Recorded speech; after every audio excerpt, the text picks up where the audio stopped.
So I'm going to do, I got to find that. I'm going to do your personal privilege first.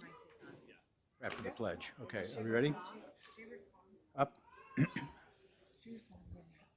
Elise, are you ready? Okay. All right, well, welcome everybody. This is Millcreek City Council's regular meeting. It's April 28, 2025, and it's about 7:02 p.m. With those of you who are able to do so, please rise and join me in the Pledge of Allegiance. I pledge allegiance to the flag of the United States of America and to the republic for which it stands, one nation, under God, indivisible, with liberty and justice for all.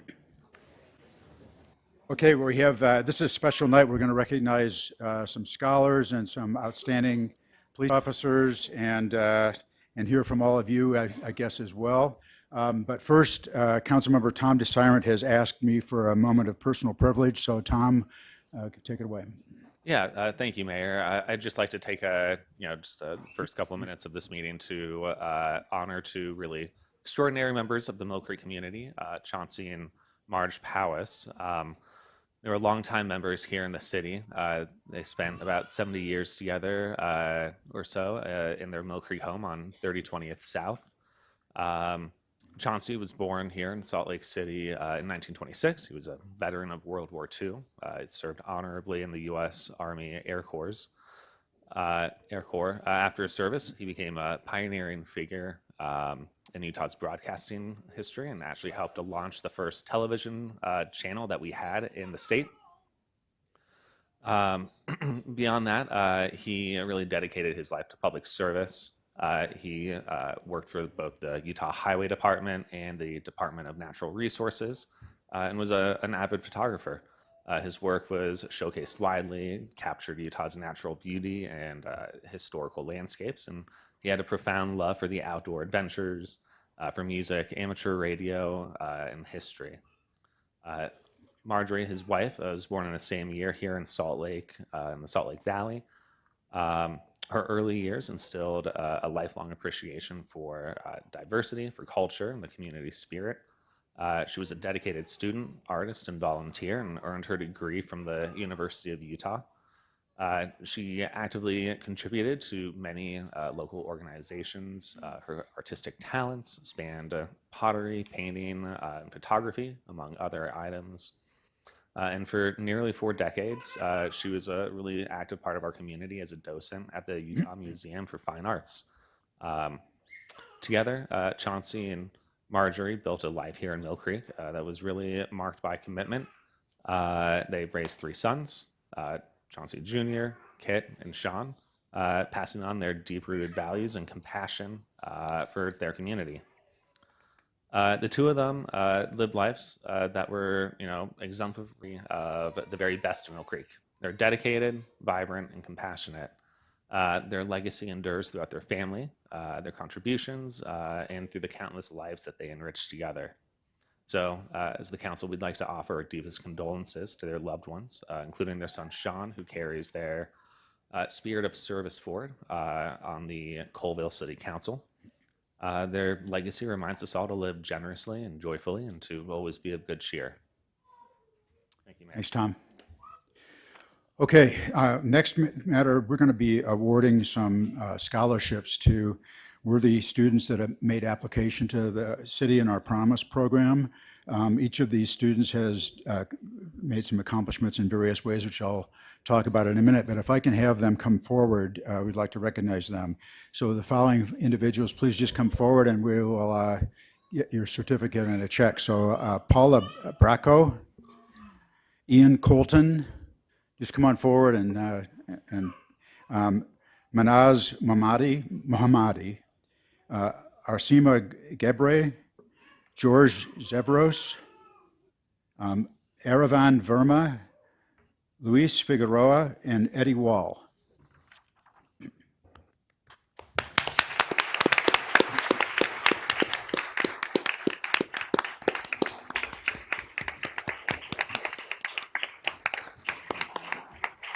Yeah. So I'm going to just tell a little bit about each of these individuals. So Paula Bracco is a student from Cottonwood High School. She wants to pursue a bachelor's in psychology and a master's in clinical psychology after high school. She wants to research and focus studying trauma and understand how it can affect people differently and how to address it. Paula has volunteered at an elementary school to help students learn English and wants to continue to help her community. Ian Colton is a student from Cottonwood High School that is passionate about coding. After high school, he'll be going on a mission and then plans to major in computer science and get a minor in business. Ian has been in our Millcreek Youth Council for the past year, and through that experience has served our community in a number of ways. Manaz Mohammadi is a student at the Utah International Charter School, which occupies the former campus of Millcreek Elementary School. And he plans to study international relations and political science. Manaz's goal is to become a country ambassador where she can represent her country, Afghanistan, and build strong relationships between our nations. Manaz has been in the Millcreek Youth Council for the past year and has been very involved in our community as well. Arsima Gebre is a student at the Utah International Charter School also and plans to study business in college after high school. Arsima wants to focus on marketing and advertising because she believes that marketing is an important way to get information about products and services to the public, and she wants to continue to serve her community. George Zervos is a student from Skyline High School that plans to attend the University of Utah and major in civil engineering. George is on Skyline's baseball team and is the president of the Greek Orthodox Youth of America. By being in these spaces, George has done a number of service projects for his community, and he plans to serve his community after high school. Aravan Verma is a student from Skyline High and wants to pursue a degree in public policy after high school. Aravan wants to be involved in legislative work and national issues, and the key issues that he is interested in include the degradation of the Great Salt Lake, drug rehabilitation, and public education funding. He's been on the Millcreek Youth Council for a few years and has been highly involved in his community, actually super involved in his community. We want to thank you, Aravan. He's helped our community in a number of ways. Luis Figueroa is a student from Olympus High School, plans to go to college to pursue his dream career in law enforcement after high school. Luis wants to better serve his community by pursuing this career and would be the first in his family to obtain a degree in higher education. Luis has been part of Latinos in Action, where he's done community service projects for our community, and he's also done things for other things for Millcreek. And then finally, Eddie Wall is a student also from Olympus High who wants to study elementary education, obtain a teacher's certificate, and pursue a career in K through 6 education. Eddie has had various experiences that have inspired him to be a teacher that students can identify with. He's volunteered in different organizations such as Friend to Friend and being in the Spanish National Honor Society. He plans to give back to our community by being a public school teacher and working in classrooms where every student, no matter their background, ability, or identity, feels like they matter. So these students are all being awarded a $1,000 scholarship through generosity of donors to our Promise program, and we want to congratulate all of you and wish you the best of luck as you pursue education, careers, or other things after high school. So thanks a lot, and we'd love to get a picture with you.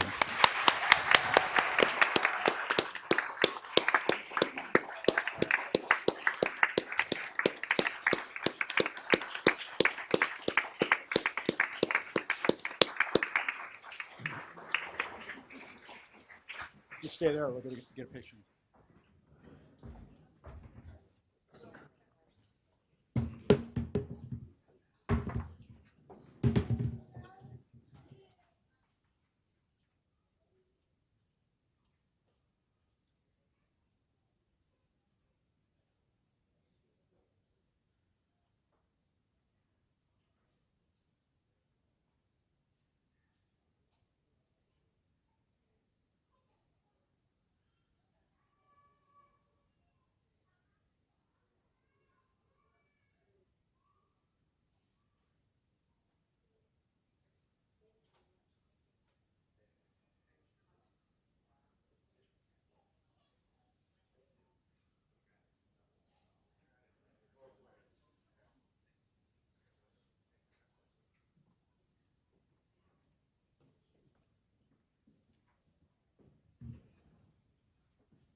Okay, so next we have some folks here from the Utah Recreation and Parks Association who would like to address us. If you come up to the podium, there's a microphone.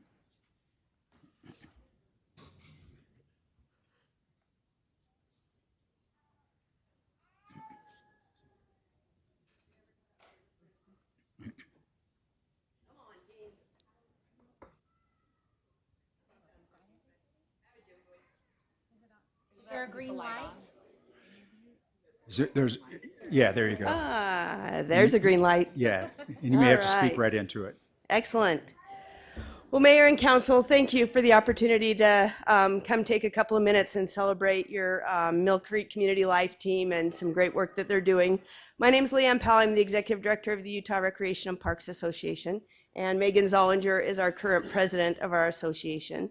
We represent about 2,000 parks and recreation professionals throughout the state of Utah.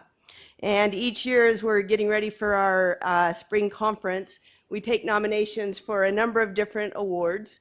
And then we get all of our past presidents of our association in a room together. They go through a binder of about 150 nominations and take a look at different things and decide who should be honored with a handful of the different awards that we give each year.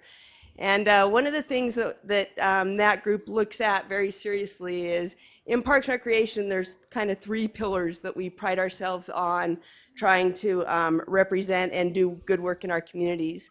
And one of those is the idea of recreation for all, is to really do outreach, to bring our communities together and all of the people in our communities. It's, sometimes easy to run this event or this program, but really to do that outreach to try to include the entire community. So that is definitely one of the strong pillars.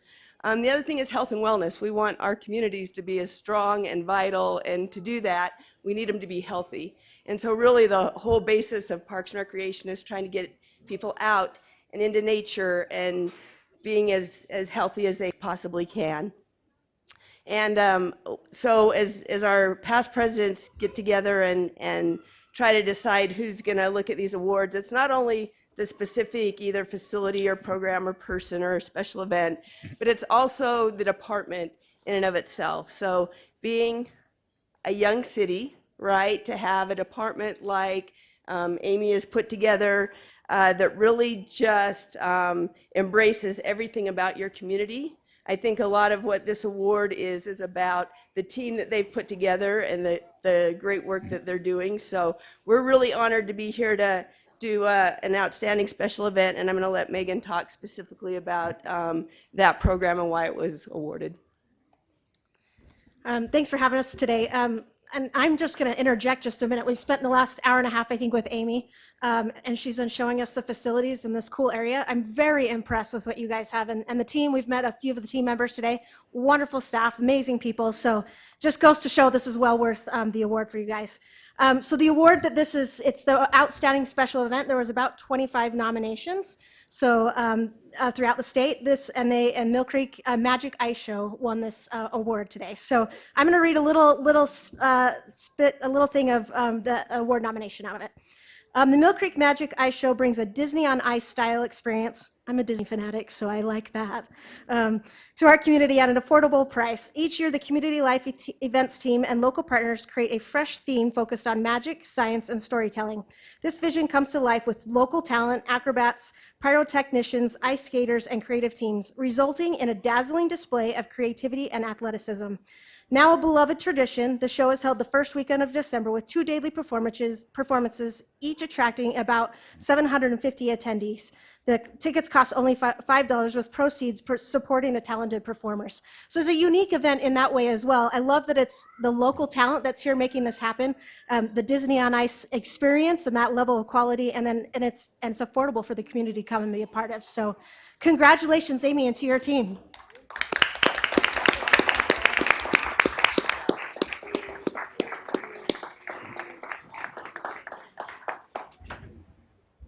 So I just want to say we share your enthusiasm for our Community Life Department and what they've been able to create here on Millcreek Common and in our community Venture Out festivals and the Magic Ice Show for sure. Having this facility has really brought our community together, and they're using it to make sure that all elements of our community are welcome here and are recognized. We have Cinco de Mayo on Saturday. We've had a lot of other, community groups in our community enjoy this space. And Amy and every member of her team are dedicated to people having good experiences here, fun experiences, and you've really been doing a great job in building community in Millcreek.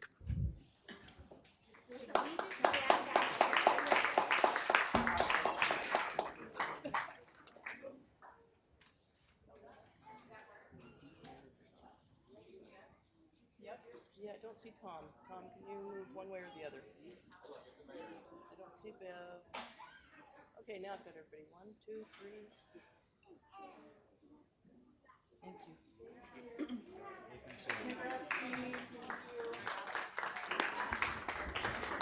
And I would like to just say one parting comment is that crew could not do the great work that they're doing and really be the heart and soul of the community without your support, right? It takes a whole team. It takes administration. It takes the city leaders to come together and really want to do the things for the community that they're doing. So you should be congratulated as well. So thank you very much.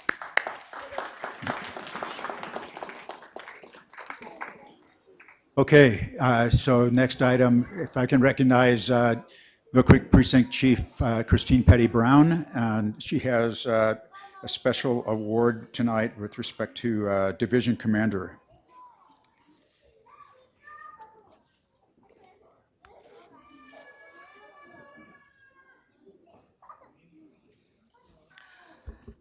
So good evening, Mayor and Council. In lieu of the Officer of the Month this month, instead of awarding 10 Officers of the Month, we decided to give a Division Commander Award. This is awarded for outstanding performance resulting from a combined effort of members functioning as a team, is what this group did. These are members of the Millcreek Precinct and the Holiday Precinct. I'd like to recognize Chief Justin Hoyle. He's the chief at the Holiday Precinct, and Welcome, I Justin. asked him to come and assist me with this. So the Division Commander Award, they get a little pin to put on their shirt and then the certificate. So at approximately 1,700 hours on March 9th, 2025, Millcreek and Holiday officers were dispatched to assault with a weapon call. Initial reports from the dispatch indicated that someone had sustained a self-inflicted gunshot wound at a densely populated apartment complex. Upon arrival, officers were met with a chaotic scene, both inside and outside the apartment. Many witnesses were uncooperative, and there were significant language barriers. Despite these challenges, the responding officers swiftly secured the crime scene, isolated all involved individuals, and maintained control to allow Unified Fire Authority medics to evaluate the victim. Through a prompt and thorough investigation, it was determined the victim's injuries was not self-inflicted. The incident was subsequently reclassified as homicide. Thanks to the professionalism and attention to detail and exceptional composure displayed by the UPD officers, the suspect was identified and apprehended within 24 hours. They subsequently was booked on homicide charges. I would like to commend the following team members for their exemplary work, professionalism, and dedication to duty during this incident. Sergeant Kevin Takeno, he is unable to be here tonight. Sergeant Scott Wilberger.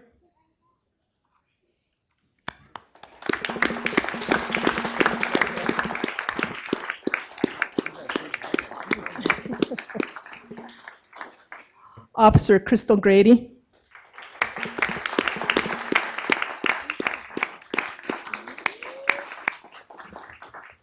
Officer C.J. Farnes.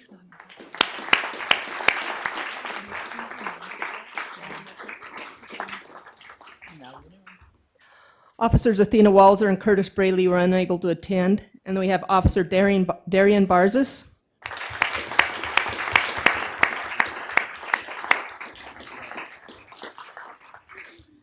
Officer Kennedy White.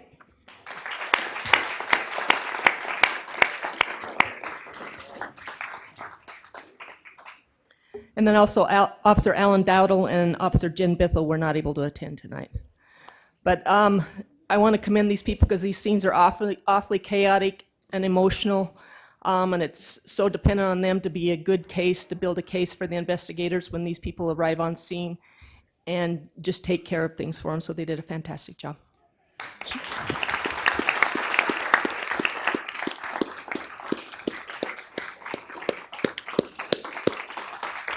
So Chief,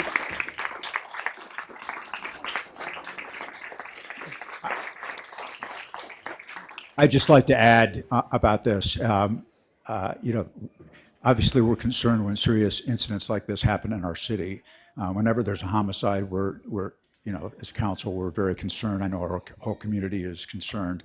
There have been, unfortunately, about three homicide episodes with gunshot homicides in our city this year, which is a high number, I think, but to the credit of our police department, they've solved every one of those crimes. And this particular one, I'm aware that they were given misinformation when they arrived on scene. It was a suicide, and people basically denied it. These guys figured that out quickly, and then to make an arrest and get somebody that's murdered somebody off the streets within 24 hours is really a testament to the quality of police force that we have here in Millcreek and Holiday. And it's great to know that you guys are out there protecting us, doing your job. So thank you very much. We really appreciate it. Thank you.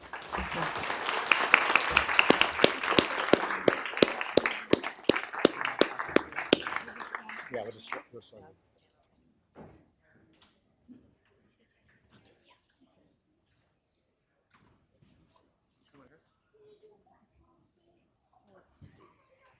I need, Bev, just move it.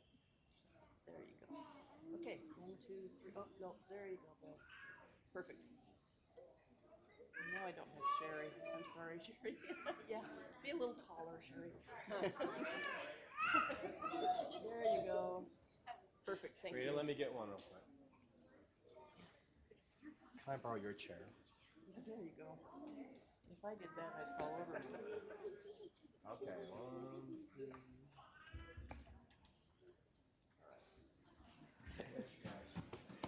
Thank you, Mike.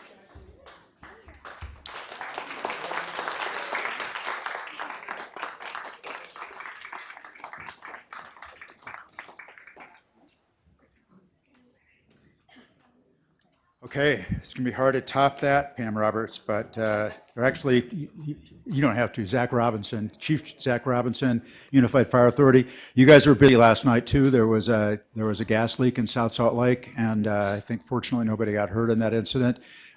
You can tell us more about it, but I know that I'm happy that our emergency management team was able to assist in that, setting up emergency shelter for some of the people that were displaced. It turned out that it was much less of an episode that it might have been, and good work on that too. But go ahead, Chief Robinson. Thanks, Mayor. Good evening, council members. So I'm happy to share with you today our 2025 quarter one report. This is literally hot off the presses. I just got a copy of it about 2 hours ago, so I'm kind of learning it with you guys. So call volume for this past quarter was 1,395 calls. 488 of those were emergent calls. That's about 35%. We're fairly consistent at staying at that 35% range on our emergent calls. And just to serve as a reminder, those are our priority one calls, where we always send the closest unit, and it's always lights and siren response on those types of calls. As far as our monthly incident counts, you can see there, January we ran 473 calls, 421 in February, and 501 in March. And that's pretty typical. We'll see as we get into the warmer months, we'll get busier than the cooler months. For the total yearly incident counts, 2023 were about 1,401 calls for quarter one, 1,339 in 2024, and 1,395 this past quarter. You'll see our various types of fire calls there listed, 13 structure fires, outside rubbish fires, some miscellaneous other fires listed there below. As far as medical call types, our most common call here in the city is our sick person calls. It's a large category. It's kind of catches all of unknown issues where people calling aren't really familiar with or aware of what's going on other than they're just not feeling well. So they get lumped into the sick person category. Falls are number 2, breathing problems, head injury, and then psych problems coming up in the 5th spot there. Other types of calls we receive, a lot of public assistant calls. These are typically calls where we just respond. Nobody's injured, but we just help somebody out. Usually helping somebody get up after a fall with no injury is fairly common for us. You see a few different types of false alarms there in the brown boxes, and then some electrical issues. Those electrical issues are typically things like arcing lines or power lines that may be down. As far as the incoming units go, you see across the bottom, again, engine 101 out of our station over by 7th East is our busiest station. It's busiest in the department. Station 106 just down the street here is coming in second. We do have our holiday engine coming in here a little bit too. You see them with 195 calls. And then of course our station up on Jupiter Drive, engine 112 with 172. As far as ambulance responses go, it's pretty much the same there as well. Ambulance 101 is by far our busiest. We do have our holiday ambulance coming into the city quite a bit. Their location there and the fact that we don't have an ambulance at Station 112 is a lot of the reason that we see that. And then of course 206 just down the street. And if you remember that 200 series, those are our ambulances that have part-time employees on them versus the 100 series, which are full-time employees. And then we've had some other units come in on calls, but far less than our units here in the city. In the last little column there, you see emergent total time. This has remained very consistent over the past few years. Goes up a few seconds every quarter, comes down a few seconds. We are at 4 minutes and 37 seconds or faster on 50% of the calls we respond on in the city, and 6 minutes and 58 seconds or faster to respond to calls 90% of our calls. So those are some of the best numbers that we have in the entire department. So we're pretty fortunate here in Millcreek to see those kinds of numbers. Just a couple of updates I wanted to share with you, just kind of what's happening in UFA right now. We currently have Recruit Camp 59 going on. It's out at our fire training facility in Magna.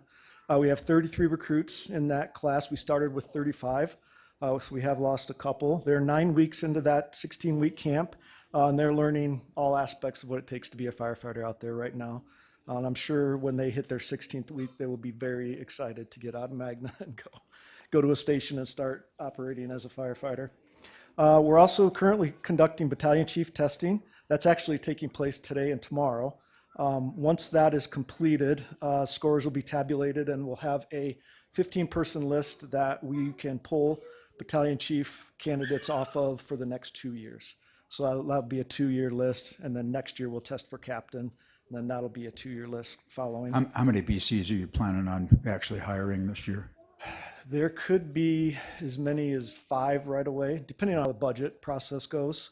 There are some asks in the budget for a new battalion chief or new battalion position to be created. So that in itself could promote 4.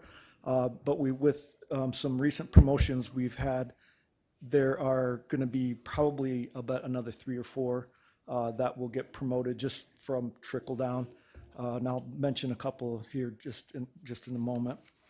A little bit of a wildland update. So our wildland division is currently doing they're wrapping up their onboarding process for the 2025 season. So they're getting fully staffed up. They want to have all that resource in place by May, so we're ready to go when the season comes upon us. And as one of the things that they shared with us is that looking ahead to this fire season, they're anticipating another active season for wildland firefighters this year, so they're getting themselves prepared, for that potential. And then here's some of what I was just mentioning. So we've had some notable promotions this year so far. The first one was the replacement for Brad Larson. You'll remember he was the fire marshal.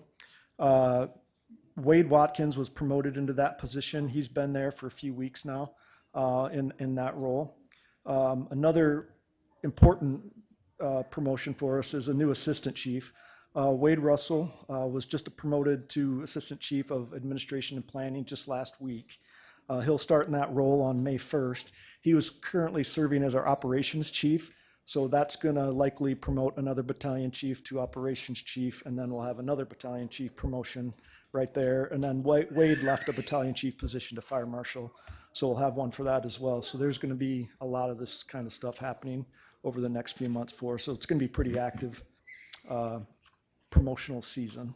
That is the end of my report, and I can maybe circle back a little bit to touch on that incident that occurred last night in South Salt Lake. It was a pretty unique incident. There was a natural gas leak that occurred underground. Cause I'm not aware of, but sort of, and I don't know if it was related or not related, but there was a vehicle accident and a truck on fire. And the thought is perhaps that truck on fire is what ignited the natural gas that was underground. So they had natural gas burning under the street, and it was coming up through the street in certain places. And so there was a very active scene.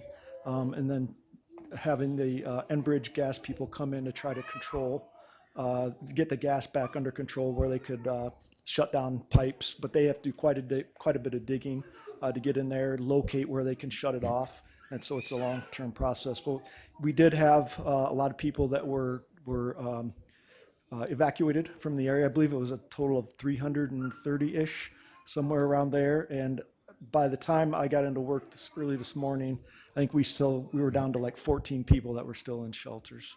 And then they wrapped that up sometime around noon. I think everything got closed out and the shelters were shut down.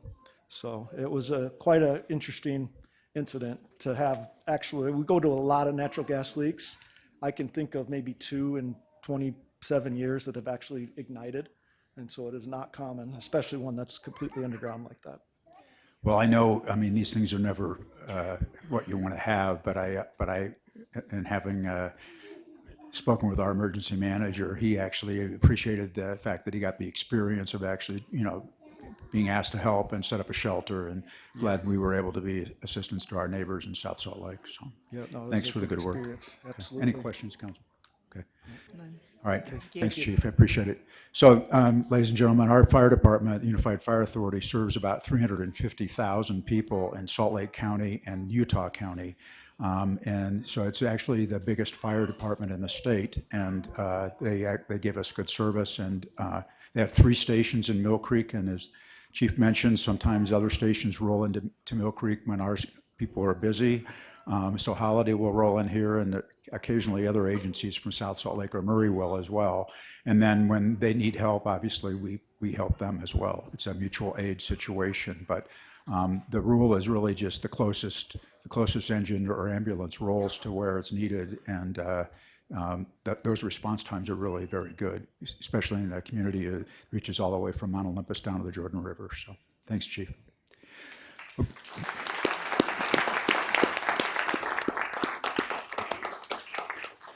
Okay, Pam Roberts, Wasatch Front Waste and Recycling Quarterly Report.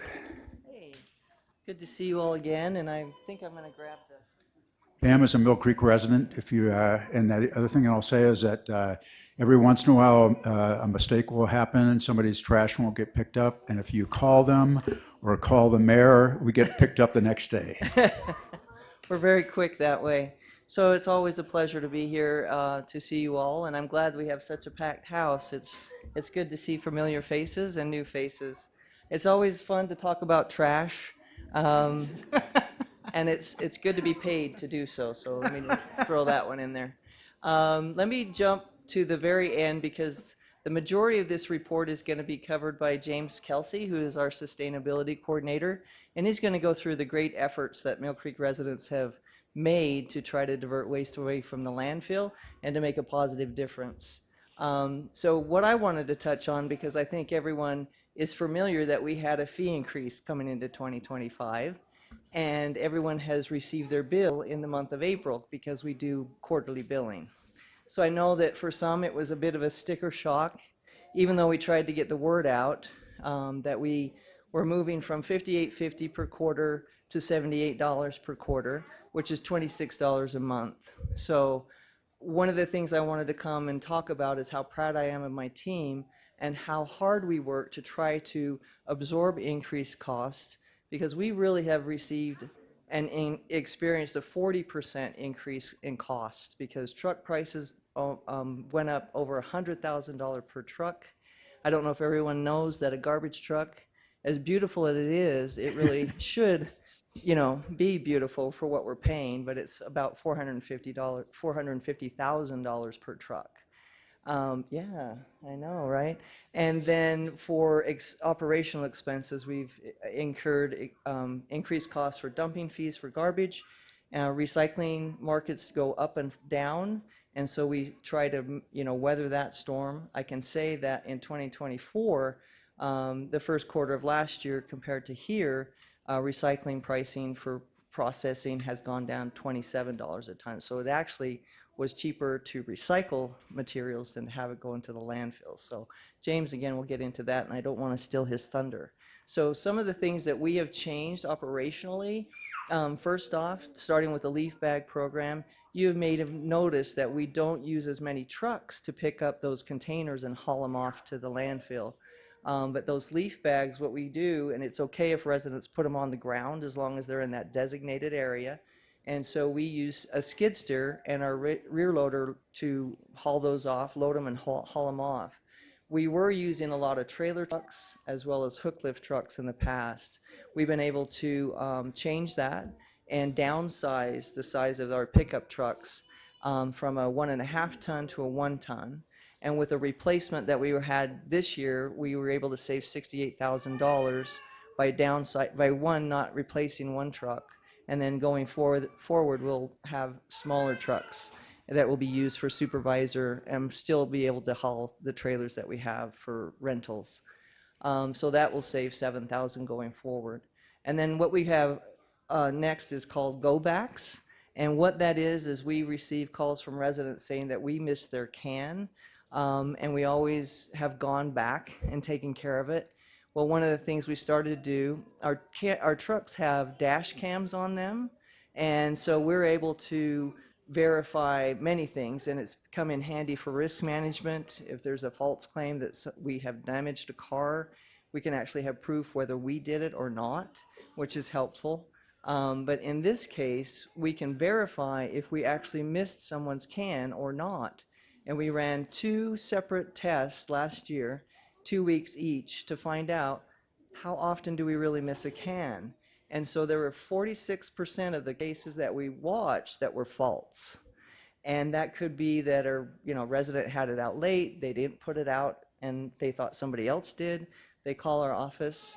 With that footage, our customer service folks have been able to verify.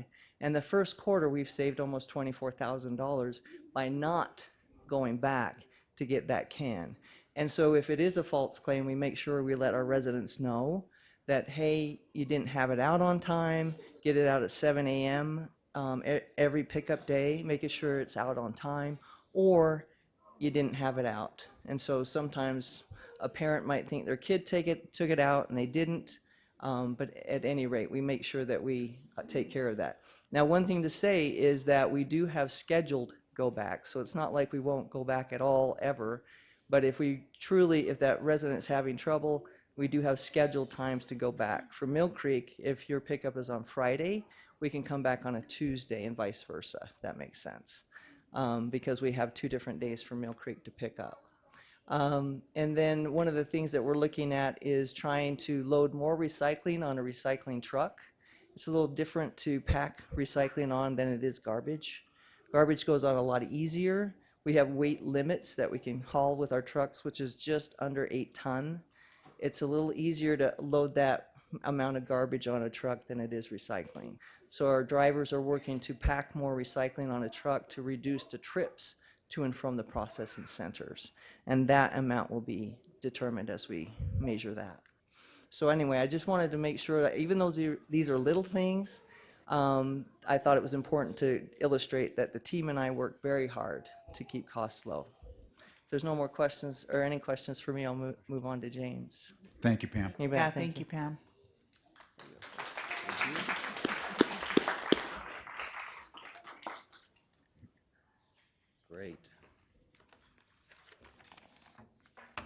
Okay, good evening, council members, mayor. Thank you for having me today. My name is James Kelsey. I'm the sustainability coordinator at Wasatch Front Waste and Recycle. Tonight, I'm excited to share some first quarter and year-end updates for Millcreek regarding sustainability efforts in the waste and recycle stream. There we go. So as all of us hopefully know, last Tuesday, April 22nd, was Earth Day. That's a day where we celebrate and raise awareness promoting action involving environmental issues. It was first observed in 1970 and has grown to a global movement. At Woofward, we provide multiple avenues for residents to recycle and reuse materials, including curbside recycling, green waste options at the curbside and bulk, as well as glass recycling and glass drop-off recycling. And our goal at Woofward is to divert 18% of all materials from the landfill to more sustainable options. So when we look at Millcreek's impact, Millcreek's population accounts for 18.25% of the total customer service by Woofward. However, Millcreek does represent a disproportionate amount of some of the sustainable waste solutions. Looking at 2024 year-end totals, Millcreek generated 17% of the total recycled tonnages out of Woofward's districts.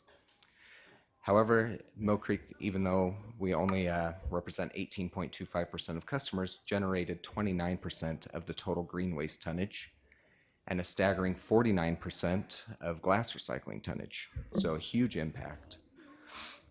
Millcreek also represents 26.65% of green waste subscribers and 41.61% of all glass recycle subscribers across the district. So participation in the green waste and glass recycling is the highest in Millcreek across all the cities that we service. And that is demonstrated in the diversion rate. So 2024, Millcreek ended the year at 24% diversion rate, well above our 18% district goal. Quarter one of 2025, we're looking at 22% diversion. This is a little bit lower than last year. However, we do expect that to kick up as green waste ramps up and we get a lot of that heavy material rolling in. So looking at the recycling stream, one challenge we face as haulers is contamination in the single stream recycling. Contamination refers to materials that make their way into the recycling stream that shouldn't be there. Some of those materials are innocently put there just due to confusion, like flimsy plastics, styrofoam, scrap metal are some common contaminants we see, but they can also be heavy contaminants that are consist of green waste or even just garbage material. Contamination matters to us because contamination is directly related to the processing fees associated with recycling. As Pam mentioned, recycling is subject to market changes, but it's also subject to processing fees, because as more contamination goes in, our processing fees increase and vice versa. So some of the ways that we're working to identify and address some of these issues is by identifying and reducing common contaminants in the recycle stream. We're spotting trends and addressing areas of concern, whether they be in neighborhoods or just through education efforts. And we're doing that by two things: educating customers. We're doing that through flyers that go out with bills, social media, community events. I did the Pollinator Palooza and was able to speak with some residents one-on-one. We also do school events where I go teach at schools about recycling and the benefits. And then also our Recycle Right tool, which provides residents the opportunity to look up confusing items and get clarification. And then also we are pushing to get driver participation to address contamination at the curb and give us an opportunity to address contamination and educate on proper recycling practices at the curb instead of letting that material make its way to the material recovery facility. So far in 2025, we've had 753 reports district-wide, up 60% since 2024, and these are driver reports. However, we only have 61 total reports for Millcreek, only representing 88% of total reports by drivers. That's great news because that means we're getting very few reports of contamination from our drivers, and that shows in the contamination rates or the clean recycle rates for Millcreek. So 2024, we ended the year at 81.66% clean recycle rate under our 20% goal. And if you look at the two bars next to that graph, we have Q1 of 2024, we're sitting at an 83.84% clean recycle rate. However, 2025, we're even cleaner, we're at 87.91%. So awesome work. Are there any questions on this before I move into the... You've got a lot of people here. You might want to tell them the things that they should not put in their recycling. Absolutely. So I'll jump to this next slide just so I can point at some of them. The things that we accept in the single stream recycling are pretty basic. They come down to essentially fibers, products such as cardboard and mixed paper. Metal products, we only can take aluminum and tin cans, no scrap metal in the single stream recycling. And then plastic, we get into it a little bit deeper. Number one, plastic bottles, so PET bottles like water bottles, soda bottles, those types of things, condiment bottles. And then number two, jugs, so any milk jugs, cleaning chemical jugs that have been cleaned out, obviously. And then what we refer to in the industry as mixed plastics, which are going to basically be plastics that aren't a bottle or jug, but fall into a category such as jars, like peanut butter jars that have been cleaned out, or tubs, like margarine tubs, cottage cheese tubs, any of those food grade small items. So, sorry, any other questions? Okay. So, once a month, for every city, we do what's referred to as a sample sort. Basically, it's an opportunity for us to evaluate the materials coming in from the city and see how much of each material is coming in. It also allows us to identify contamination and how much contamination is coming in from a specific city. The chart below, and as you guys can see in what's in the bin, is the Millcreek average for 2024. These are these are from the 2024 averages, so every single sample sort conducted from Millcreek. I've averaged out the percentage of each commodity from the load, and then I've assigned the total tonnage pulled from Millcreek into those percentages and gotten an estimate of the total material pulled out of Millcreek. What I like to do with this is to emphasize that the efforts of your community aren't just numbers, but they translate into real environmental benefits. And I do that through the resources saved graphic you can see there. By looking at the tonnages and comparing them and multiplying them with industry standard savings per ton of material recycled, we're able to estimate that Millcreek has saved 15 million gallons of water through recycling efforts over the course of 2024, which provides enough daily water usage for 503 people. We reduced the use of 36,590 mature trees, which is enough to produce 5.5 million cardboard boxes, which seems like a lot, but I did the math for your residents. That's less than one cardboard box per household per day for an entire year, so that goes really quick. 11,542 megawatt hours of electricity, or enough energy to supply 1,069 homes for an entire year. 2,734 metric tons of greenhouse gases, or the equivalent of 595 individual passenger cars for an entire year. And then lastly, I want to point out an error here. I have 27,745 cubic feet. That should be cubic yards of landfill space. And these are based on recycling efforts alone. If we factor in green waste and glass recycling, the cubic yards of landfill space actually increases to 30,483. And then we see very small increases on electricity and greenhouse gases as well. I just think that this information is powerful as it gives a tangible result to the efforts that the residents are making. It's a small effort, but it really does add up over time. Are there any questions on that? Questions, Council? No, thanks a lot. Yeah, Awesome. Thank you. Yeah, congrats to our community for being the star recyclers, I guess. Absolutely. Absolutely. All right, thank you. Thank you. Okay, one final thing before we hear from all of you, and that is that May is Building Safety Month. And since we have an audience, we have our building official, Jim Hardy, sitting over here. And a little bit about what they do, besides annoy people. They basically take care of issuing building permits and inspecting new construction or remodeling in our city. And why do they do that? Principally, there's really the one and only reason, which is to keep all of us safe. It's basically to ensure that what gets built in Millcreek is going to stand the test of time, and that it's going to hold up, and that it's not going to be dangerous. So they look at the whether the foundation is put in right, so it's going to hold the building up and not settle and become dangerous, and whether the structure of the building is going to be sound and protect us when we go into that building, either for a business purpose or whether we live there. And they do all these things by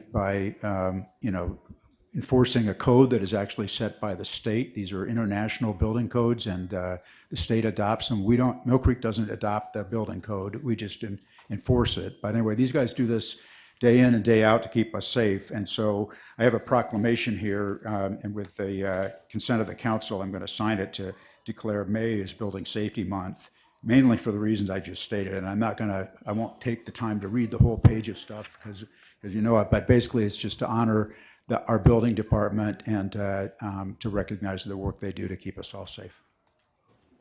So Mayor, I move we adopt the proclamation declaring May 2025 as Building Safety Month. I'll second. Motion by Sherry, seconded by Tom to support the declaration. All in favor? Aye. Yeah, that carries unanimously. Thank you, Council. Okay, now we're off to public comment, the moment you've all been waiting for. So we've heard rumors that about why most of you are here. It doesn't mean that all of you are here for that reason. But if it's the school board issue, I just want to maybe preface a few comments. We have a lot of people here tonight. And we also have a significant part of our agenda to get through this evening, and I don't want to keep our staff here any longer than we have to. So we're going to limit the public comment time to an hour, okay? So and we're going to ask that everybody limit their comments to 2 minutes so that more people get to speak. And the other thing I just want to say to you, our council's heard from a number of you already. I see faces in the crowd that were here at our meeting, our last meeting. We remember the reasons why you guys want a feasibility study. And if, so bottom line, what I'm going to ask you to do, maybe plead with you to do so this goes a little bit quicker and smoother, is you don't have to repeat. If somebody's already said something, it doesn't help by saying it again, okay? We understand the arguments about this. And what we've said, what we told people last time, and we'll probably say it again, and I'm going to ask for shows of hands so we get some feedback on that before we get started. But Millcreek is a big community. It's 65,000 people. It goes from, the mountains by Millcreek Canyon all the way out to the Jordan River. And the west side of our city has already went through this trauma 2 years ago, and actually one of the very popular elementary schools in our community, Millcreek Elementary, was closed under that same type of a regime that's happening now on the east side of our city. Before our council wants to support spending everyone's tax dollars on a feasibility study, we just want to know that this is something that's supported by our whole community, not just the east side, not just people that have a school closure threatened now, but by the people that have already been through that. It's a big decision, and it's people's tax dollars. And we've offered an option for you guys to raise this money, and that'd make it a lot easier for us because we wouldn't be spending Westside Millcreek residents' money on a feasibility study. We'd just be funding it with a donation. There's also another avenue for this. There's a petition avenue that you guys could undertake, where you don't even need the city council for that. We understand that, and I actually want to commend the organizers of the movement for including our sister cities, Holiday and South Salt Lake. I can tell you that it's important to this council, to me, and particularly the council representatives who represent the west side of Mill Creek, we have 2 of them, that our whole city be involved in this effort and that our whole city be supportive of it. You know, we have kids on the west side of the Mill Creek that go to Olin Walker Elementary School in South Salt Lake, or else they go to Lincoln Elementary in South Salt Lake.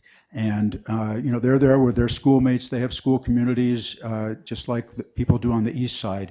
So we want to make sure that we are causing minimum disruption to their school communities as well. So that's why I think it would be awesome if we're going to consider forming a new school district, that South Salt Lake City be included in that, and that Holiday be included in that.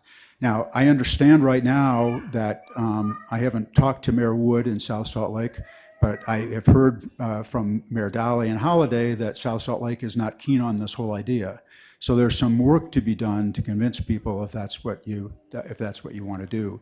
And what we've said before too is we're really interested in knowing that our whole community supports this movement if we're going to move forward on it. So what I'd like to ask maybe now before we start is how many people in the room, by show of hands, support the idea of the city funding a feasibility study to split the Granite School District? And is there anybody here that's opposed to that idea? Any brave souls that want to raise your hand? I will say that the council has received some communications from people who are against this idea too. So it's the vast majority that we've heard from is in favor of it, but there are some that don't agree. So next question I want to ask you, how many of you here are, I'm kind of like, what's your neighborhood school, okay? How many people here are, their neighborhood school is Rosecrest Elementary? Okay, thank you. How many here are William Penn fans? Okay, thank you. How many here are Eastwood Elementary fans? And Oak Ridge Elementary? Upland Terrace? Okay. How about Morningside? How about Moss Elementary? Got one. How about Olin Walker Elementary? How about Lincoln Elementary? Okay, so I didn't see anybody from Lincoln or Olin Walker, one person from Austin. Those are the folks you got to work on, guys. Those are the folks on that's the West Side kids. So, all right, with that, we'll open public comment. Like I said, we'd like to have you give us your name, limit your time to 2 minutes. Elise, can you do a timer? You know, let me say this. I mean, we don't often ask for addresses. I mean, I don't want people to have to sacrifice their privacy about that, but it would be helpful to our council if you're willing to give us your address, just so we can, you know, I think the show of hands was helpful in that anyway too. But so anyway, let's do this. Let's keep this moving and have maybe like a couple people in line waiting to talk, so we don't wait for everybody to come up one by one. Is that fair? And let's get rolling. So who would like to address the council? And you can address the council on other subjects as well. I don't know. Let me just ask a show of hands. How many here? Anybody here concerned about an application for a group home in your community? They aren't here tonight. Doesn't look like. We'll hear from them later. So okay, come on forward. Good to see you again.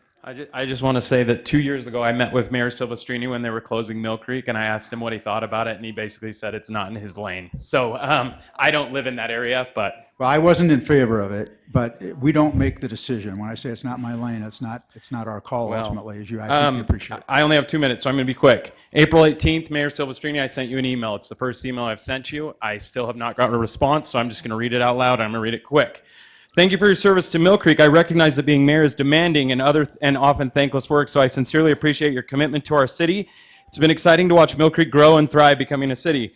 My name is Taylor Davis, and I spoke at the recent council meeting regarding the possible closure of several elementary schools. As you're aware, our city has already seen school closures, and now 6 more Mill Creek elementary schools are under consideration. These schools are more than just places of learning. These are vital hubs of our neighborhood and a core part of what makes Mill Creek feel like a community. In learning about the closure process, I was struck with how little influence we as residents have. Our local board member represents 16 schools and lives near Walker Lane and Holiday, which makes it difficult for her to fully represent Mill Creek's unique needs. The superintendent oversees 83 schools and 58,000 students, understandably making it hard to prioritize concerns from any one area, east or west side of Mill Creek. That law of representation is this lack of representation is disheartening. One of the few paths available to us is to explore forming a new school district with neighboring cities like Holiday and South Salt Lake. The first step would be to commission a feasibility study to understand whether this would benefit our area. If the study shows it's not feasible, no harm done, we're back to where we were. But if it shows a potential for better teacher pay, safer schools, lower class sizes, and more localized controls, why wouldn't we want to understand that possibility? You mentioned conservative about funding the studies, but when reviewing recent city agendas and minutes the last month, I noticed line items such as $40,000 for the Arts Council, $50,000 for a sycamore tree program, and $8,000 for scholarships. These are meaningful investments, but they suggest that when the city believes in something, it finds a way to fund it. Why shouldn't the future of our children's school merit the same level of investment? Do you want me to stop? Your time's up. How much longer you got? I have. I think you're speaking. I think you're speaking for a number of people. So go ahead. I'll just finish it and be done. Okay. You also mentioned that the timeline is too rushed. If that's the case, then let's just adjust the timeline. Let's not use it as a reason to avoid pursuing information that could help us make an informed, community-driven decision. You said that there hasn't been enough support for this initiative, but how much community outreach or input was there for the Sycamore Tree Program or the Scholarship Fund? Most city decisions don't have large-scale public investment engagement, yet they move forward when the council sees value. A feasibility study doesn't lock us into any path. It gives us the data we need to make smart, democratic decisions with community input baked into the process. As for learning more from the west side of Mill Creek, please understand that residents there have already experienced a school closure. The reason you're seeing advocacy from specific neighborhoods is because their schools are the ones now being targeted. If the situation were reversed, I'm sure the response would be as passionate from any part of our city. Mayor Silvestrini, I've seen your leadership on many key initiatives, from the city center to recreation to housing. That's why I'm struggling to understand your reluctance to lead on this issue. The stakes are high, and this is more than numbers on a spreadsheet. It's about the future of our children, our neighborhoods, and the city as a whole.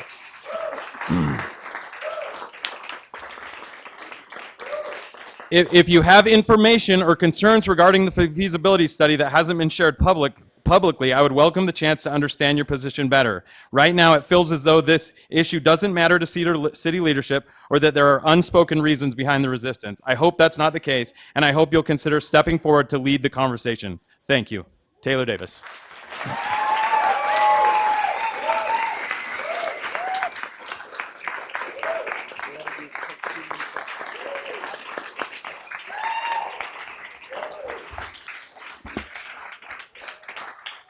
I can't top that, so don't hold your breath. I'm Marcus Nelson, 2830 East Juniper Way. I've actually got children in various schools across the district. Mill Creek, anyway, so anyway, you're putting me on the spot, making me nervous. So I don't want to rehash what was already said, but just to call out a couple stats which are alarming to me and a lot of parents that I speak to, which is that, as noted, 60,000 students in the district. The average in the United States is 5,000.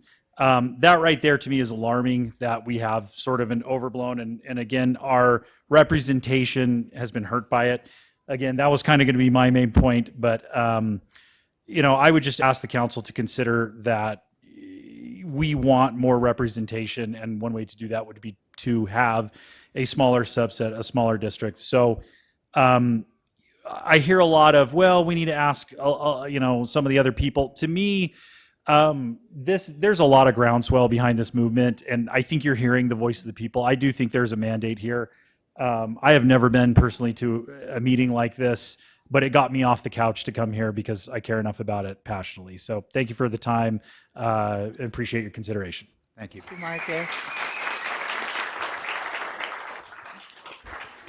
Hello, I'm Amber Meesum. I know most of you. I'm at 3445 South Melvina Street. And I was asked to get up and speak again because some members weren't here, but also to make sure everyone in the audience understands that I am a Mill Creek Elementary resident, and it was closed, and I sought out the best possible option for my children that I thought was a safe and wonderful option, and it is facing closure, and it is pretty top tier for that closure. That would be 2 schools in my community in 5 years to close. So I am standing here as a member of my community with all of these people, and we just want your support. There might be people that don't want this, but they're not here that I know of. And we are here, and you are our representatives. So we just really need you guys to speak for us because you're our people. That being said, you know, I coach soccer, and my team practices at Millcreek Elementary. 3 of my girls are now at Upland Terrace because their school closed. They walk home from Millcreek Elementary. I heard that school closed and has been now sold, and I've heard rumors of to the hospital, and I've heard for high density housing. I don't know. All I'm saying is Hasn't that been sold. okay, well, that not was for at sale. the hospital. People were in their administration were talking about that today. My point is, please don't let our schools close, and then also let's not sell them for loss of green space and public access. Like, we don't have any more of that coming our way, so please don't let it go. And please support our schools and our children. We need you guys. That's it. Thanks, Amber.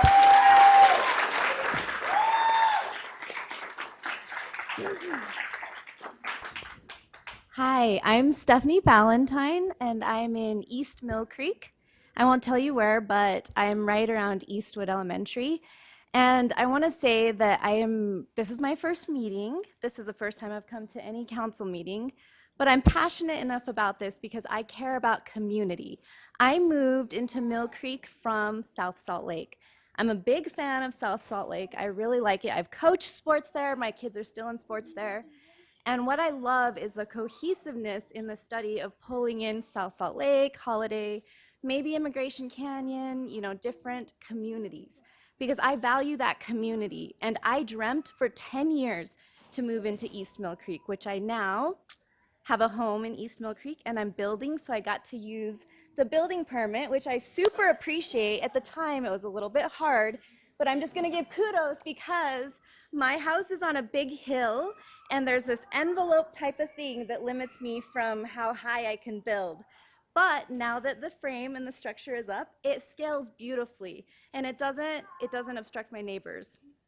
Anyway, that being said, you guys do a really good job, and it was really, really great to see all the community things before this meeting. And one thing I really, really, really want to emphasize is that the elementary schools bring our communities together. One thing that we don't see is the children walking to school, all of the neighbors, and the elder couples in our neighborhood. Most of them are elderly, and they love to come sit during morning time and in the afternoon when the kids walk to and from school, because it gives them that sense of community, and that's how I know those neighbors. So I'm asking you to please, please consider neighborhoods, please consider the walking, please consider connection post-COVID. We want more like community green space. We want kids connecting. We want, sports on our fields and all this stuff. Okay, my timer's up. But thank you for listening, and thank you for pulling this community together and for the job that you do here with the city center. We'd love to see that representation.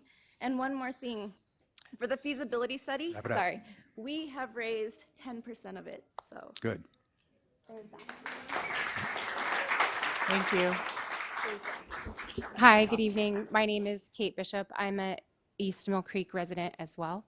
I live in your neighborhood, Mayor Silvestrini. Thank you guys so much for being here this evening. I just wanted to stand up and speak to, you've mentioned this at the last meeting I was present at, and you mentioned it again this evening, having the support of South Salt Lake and those residents. And I just want to respectfully and gently remind, I don't live in that community. I don't know those residents, so I don't know what's best for those residents and children. What I do know is what's best for my neighbors, my daughter who goes to Eastwood, my daughter's friends, the kids in my neighborhood, the kids in my community. That's what I can speak to authentically. And you guys sit here on this board to represent me as my elected official. I think this is obviously something that people in this room feel really, really passionate about. And I believe that regardless of South Salt Lake's involvement at this point, when you lead with integrity and compassion and representing the voices of your community, people get on board. So thank you. Thanks, Kate. Thanks, Kate. Good evening, Mayor and City Council members. My name is Dan Lofgren. My family and I live on Keller Lane. I'm here tonight as part of the group mentioned. We have a son attending William Penn and another attending next year as well. We are proud to call Millcreek our home. We truly are excited about the vision and growth happening here. There's a real sense of identity being built, and we are grateful for the investments you are making in the future of our city. From the urban center taking shape outside the windows here to the recreational and economic opportunities that will serve generations to come. Professionally, I work as a town architect for Larry H. Miller Real Estate. I work in communities like Daybreak and others throughout the state, where we build neighborhoods, streets, parks, retail centers, much like what cities do. In my work, I see firsthand how transportation, walkability, connectivity, businesses, institutions all come together to create a vibrant, successful community. Millcreek is doing this exceptionally well. Right in my backyard, you've created an urban core that solves many of the same challenges that we face on a daily basis, and you've done it with vision and care. An important piece of this placemaking puzzle is education. We know that neighborhood schools are vital for strong, healthy neighborhoods. Walkable schools are critical for safety. And schools play an important role in the identity and well-being of our community, as well as property values. Tonight, I'm asking that Millcreek continue its exceptional leadership and apply that same vision to education. Let's ensure our schools remain a major draw for new families and a lasting source of pride for our residents. Let's give ourselves the voice we don't have so that we can shape our schools and community just as you have done with this city.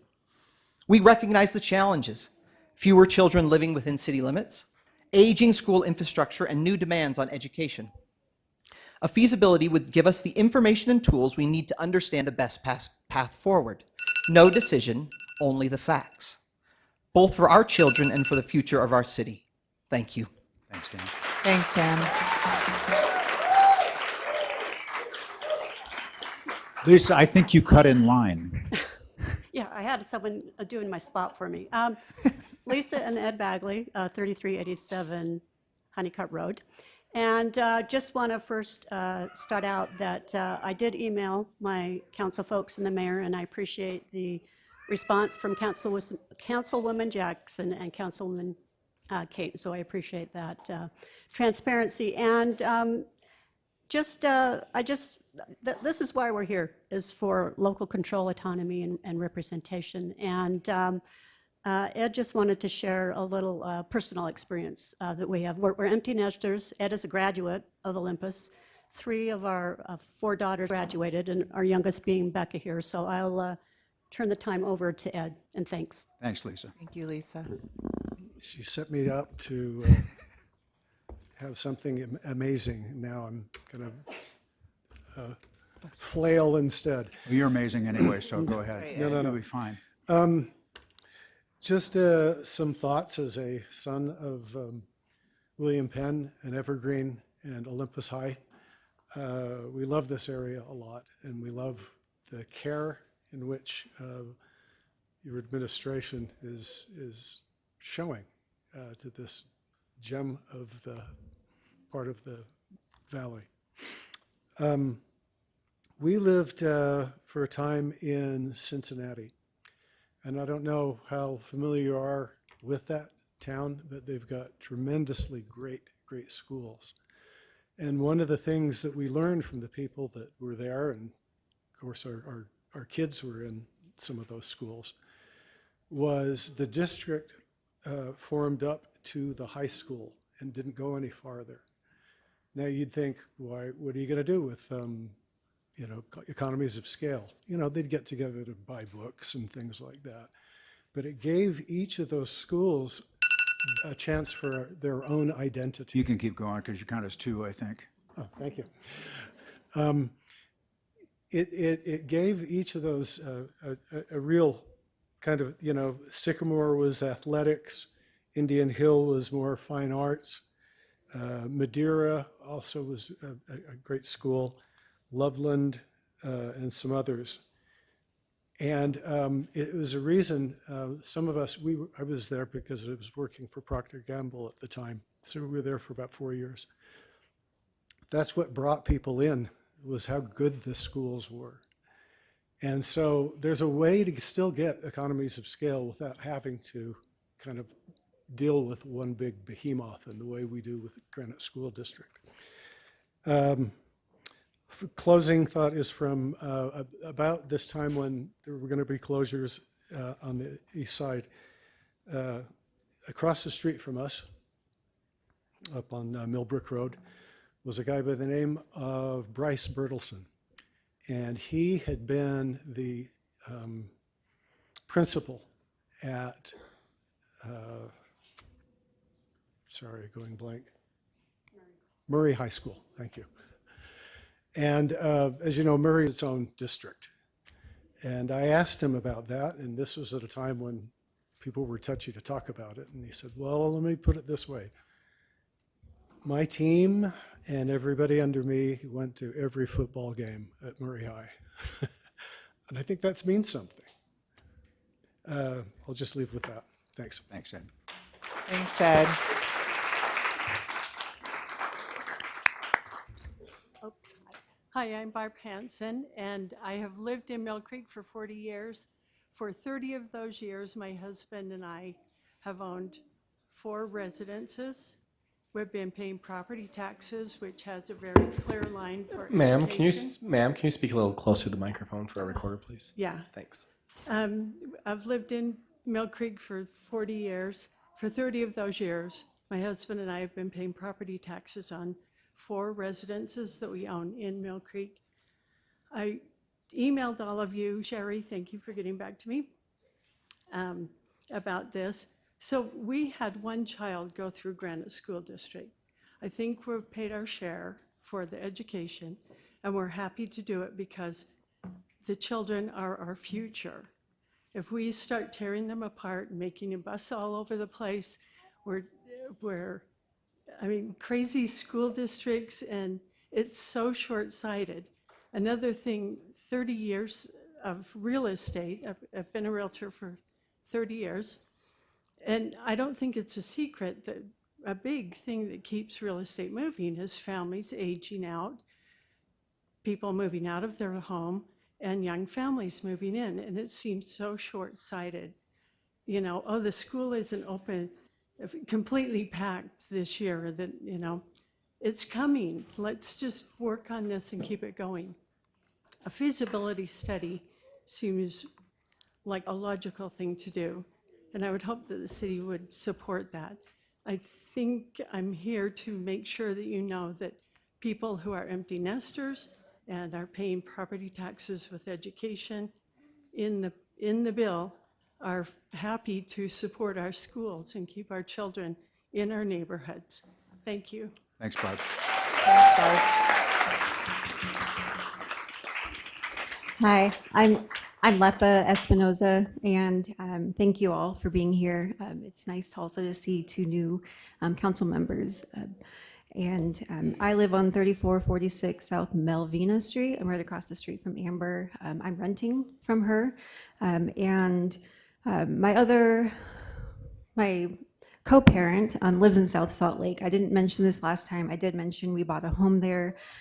He will be staying there with our 2 daughters, and we decided to stay at Eastwood. That's where we chose to go when we moved to Salt Lake or South Salt Lake in 2015 from Ogden, and that's been our school ever since. I have a 13-year-old who goes to Wasatch, and I just think it's very important to reiterate community. And I'm coming from a situation where we are in a 2-parent household. You wanted people who had voices from South Salt Lake. And I did mention last time too, you know, there is this east-west division that hopefully this conversation kind of bridges, and we're trying to do that. But every time it gets brought up that there's east and west, it doesn't seem to go away. You know, we have family who, I'm only here just by luck, literally live on Luck Spring Drive. I know how fortunate I am to be there. And we also I'm just very, sorry, I just got blank for a second. I just know that, the circumstances for, everyone to come here, it's just not possible.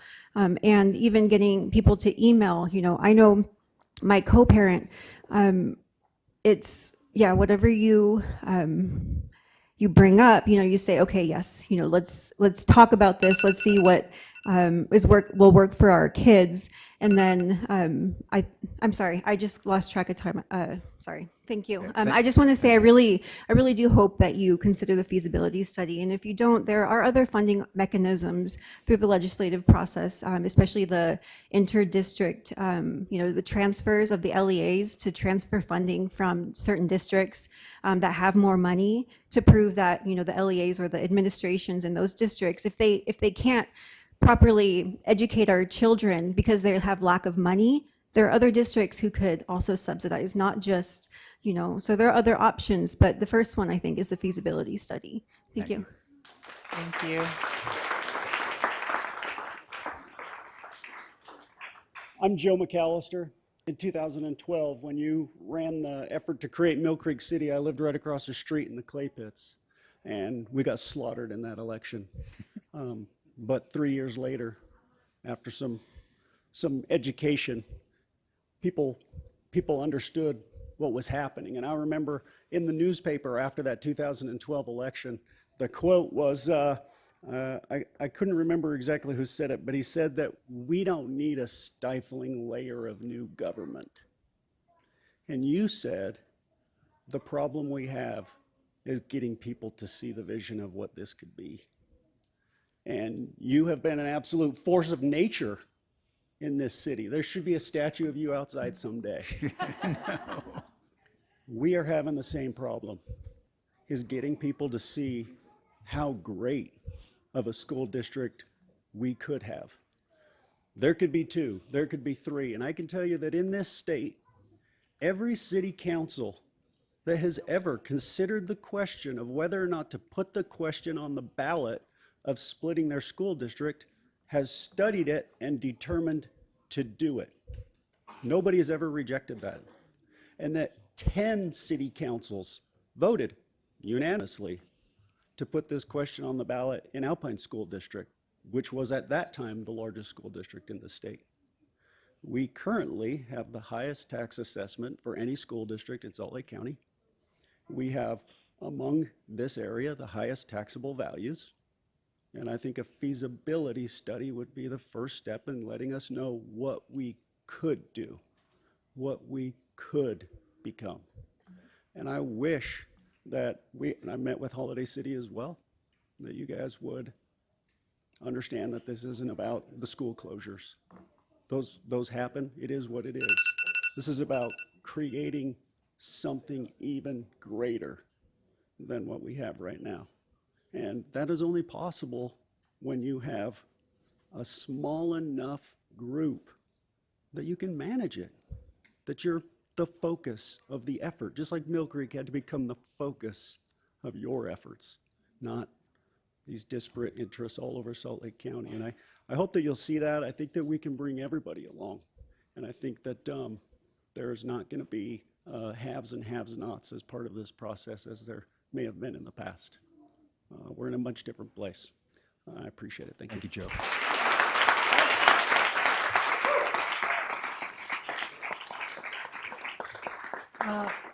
Wendy Stewart, up on 23rd and Rose Crest, but I just want to agree with everything he just said. But I grew up next to Mill Creek, went to Mill Creek. When my family moved back here 3 years ago, we're looking at houses, we're like, I have an aunt who lives there, I have a sister who lives right next to Mill Creek, I have an aunt and uncle and cousins who all live there, so I'm looking in that neighborhood. School's closed, and you're like, you know what, let's go a little bit different. But it's been interesting seeing their school, like their little neighborhood, how they've lost more and more kids during this time. And I was just thinking, like this worry that these people aren't being represented who more on it's quiet. You're hearing some quiet parts, but wonder if part of why it's quiet is because the kids have moved out of some of these areas, and so it's sparser. And so thinking about, you know, we have some big decisions, and whether it's school closures or not isn't really, at the end of the day, like giving a good education costs money and it takes time, it has community involvement. And so one of the things to think about is this feasibility is like, it's going to take time to get to people who aren't, they're not quite as time sensitive because they've already lost some of the schools or it's farther apart. And so maybe just looking, being proactive as a council and being like, you know, feasibility study, it's not changing anyone's life, but it could make a big difference. For a small little now, might make, well, we're talking huge amounts of money to do it. So an exponential difference. So I just want you to think about that, because maybe if you haven't heard from them, you might hear from them, but it might take time, and you guys could vote for our schools and families thinking about that. So thank you, Wendy. you. I didn't catch your name. Mark Edwards, I live on Lavon Drive. I have several points that I've been contemplating tonight. The guy who spoke to people before me stole my thunder. It would be hypocritical of us not to explore this because of our history. We went through the feasibility studies, we went through the numbers, we went through the benefits, we went through the costs, we went through our own capabilities and decided that we could do it. And I think we can do it again. I think if we go through the feasibilities and we get the dedicated parents and residents that we have here, we'll see a result that will bring great results, not just for the city, but for the children of the city and for children of other cities, because when schools compete, kids win. Most of the students that, well, not most, but a large percentage of the students that come to these schools already come from out of boundary, not because they want convenience from the freeway, but because they want a result that comes from the cultures that have been created at these schools, the cultures that will not persist if these schools are closed and the people from those schools peppered about. The synergy will disappear, the culture of success will disappear, and the results that our children could have gotten will disappear. We lost East Millcreek, we lost Libby Edward, we lost Canyon Rim, we've lost Millcreek Elementary, we lost Fortuna. Enough! It's time for us to have our own school district where we make our own choices and we get these things done for our kids in the future. And I think if we ignore the possibility of that just because somebody isn't speaking, they can go speak to their city councils and their representatives, and we will join them in chorus in saying, enough is enough. We want our schools to stay open. We want the results that these schools generate to stay there for our kids, because these results are not even a criteria that are being considered by the district in the closures. That's the most craven thing about this whole process, is that the results of a school that generates high test scores, good student results, good sociability, and good upward movement through different tiers of economic success are not considered. It's just basic numbers, and that is wrong. And if we have our own school district, we can change the criteria so that success is encouraged. Thank you. Thanks, Mark.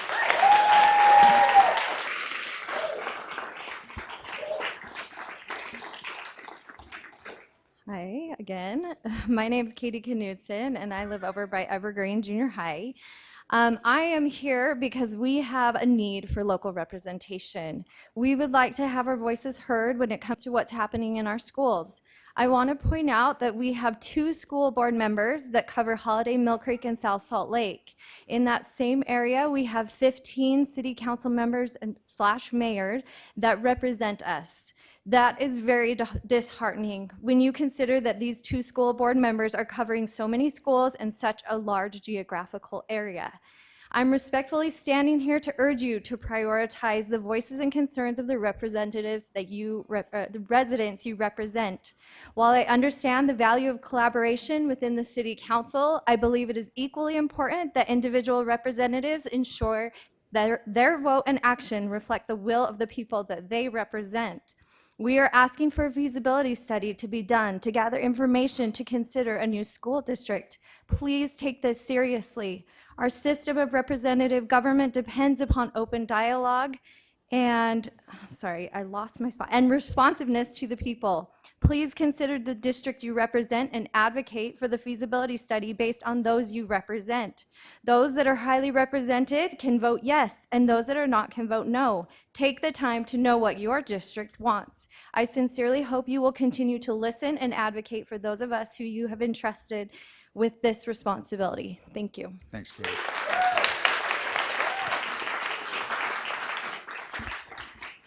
My name is Jed Vandenberg. I grew up in South Salt Lake. I went to Lincoln Elementary School, I went to Granite Park Junior High School, and I went to Granite High School. None of those schools exist anymore. Lincoln Elementary School is now at what used to be Granite Park Junior High. Those schools' closures have, in my opinion, devastated the community of South Salt Lake. And Granite was torn down. There's huge housing complex there that looks very unattractive, but does not add to the community.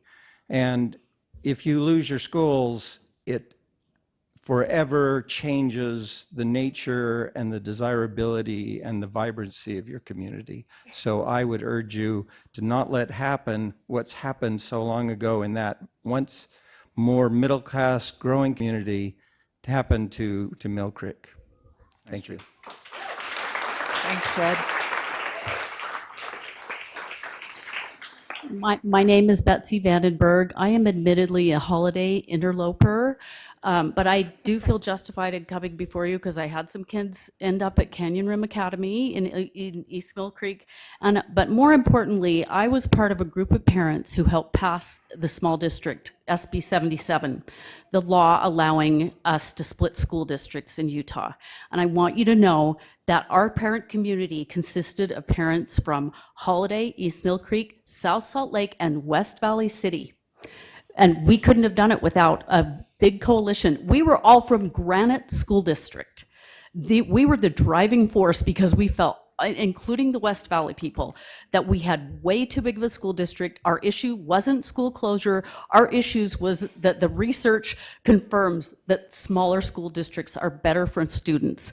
You know, we're not even a large district. Granite School District is a mega jumbo-sized district. It doesn't help. Economies of scale, like their efficacy sort of fades out with once you get to 10,000 to 20,000 students. Once you're at 60,000, you've just got a very dead weight bureaucracy. It's very hard. I've been on literacy committees at the district. Very hard to get things pulled through for the children and what matters most. I'd just like you to, understand that we have a rare thing in Holiday and East Millcreek where most of the children still go to the local neighborhood schools. My grandkids live in areas of Utah where it's every man for himself. We've got, streets with homeschoolers, charter schools, private schools, and nothing wrong with that. But we actually have neighborhood schools lots of people still want to go to. And, for a school district to sort of cut off that limb, one of the last vestiges of strong neighborhood schools, because you know what? People don't end up going to, if you close Crestview, where I live, and I can guarantee you, a lot of parents are not going to have their children just bus wherever the district wants them to. They'll do what Canyon Rim did, and Canyon Rim was losing students and had a very low enrollment. Once they got representation and a very effective parent board that Sherry Jackson was on, now people can't get into the school. South Salt Lake would greatly benefit from inclusion with Holiday and Millcreek. It could be, I think, the best district in the state, and you would have people flowing into it. We would have children again. That's why people come here. That's why they buy their $1 million fixer-uppers. They don't come here. They come here for the schools, and we need to keep people coming here for that. Thank you so much. Thanks, Betsy. Okay, hello, Mayor. Thank you for having us, and thank you for allowing us to speak. It's a wonderful opportunity. My name's Tracy Walker. I also am a Holiday resident. My child, however, was SBO Vice President of Skyline High School last year, so I feel like I can come and speak here tonight. But I just wanted to say I completely agree and want to continue that conversation of I lived in Solon, Ohio for quite some time, and they have their own small district that fed into 1 high school, 2 junior highs, 3 elementary schools. And I'll tell you, it was the most phenomenal educational experience I've ever had. And I know that's a state legislature issue there, but I just want to say that people actually, a lady went to jail because she lied about her address because she wanted her children in that district. They knocked on my door to prove that I lived there before I could admit my first grader into these schools. That's how phenomenal this district was. And I believe with my whole heart that we can have that same thing in this beautiful area in Millcreek, South Salt Lake, and Holiday. And I have wanted to do this for years, and I've been too scared, and I'm so excited that this might be happening. And all we're asking is for your support to start the research. That's all. And we've been begging Mayor Daly, and I think if one of you were to just step forward and be the hero, the other would come. And I think South Salt Lake would also come, and I just need someone to do it. I moved into the district 16 years ago with 6 children, and the first thing you look at is an elementary school and what they're ranked. And ours, unfortunately, was not well. It was about a 2. When I moved in, I panicked. I thought, okay, do I go to Cardin like some of my neighbors? Do I go to Oak Ridge? What should we do? No, I'm going to dig my heels in, and I'm going to make our elementary school the best that I can. So what did we do? The word is, oh, why are we fighting Granite when everybody wants to go to our schools? People don't want to go to our schools because of Granite. People want to go to our schools because of our community and our parent passion. With other parents, we have raised $20,000 to $30,000 a year to keep our art teacher. We've raised $100,000 for batting cages at Skyline. Granite told us no, we could not build them. We raised $68,000 to do a new playground because our children are getting stitches every day because it's not handicapped accessible. And there's rocks. Granite told us no. They tell us no, no, no, no. And we just want someone to say yes. We just want someone to say yes, and please be that person. We're just begging you to be that person. Thank you.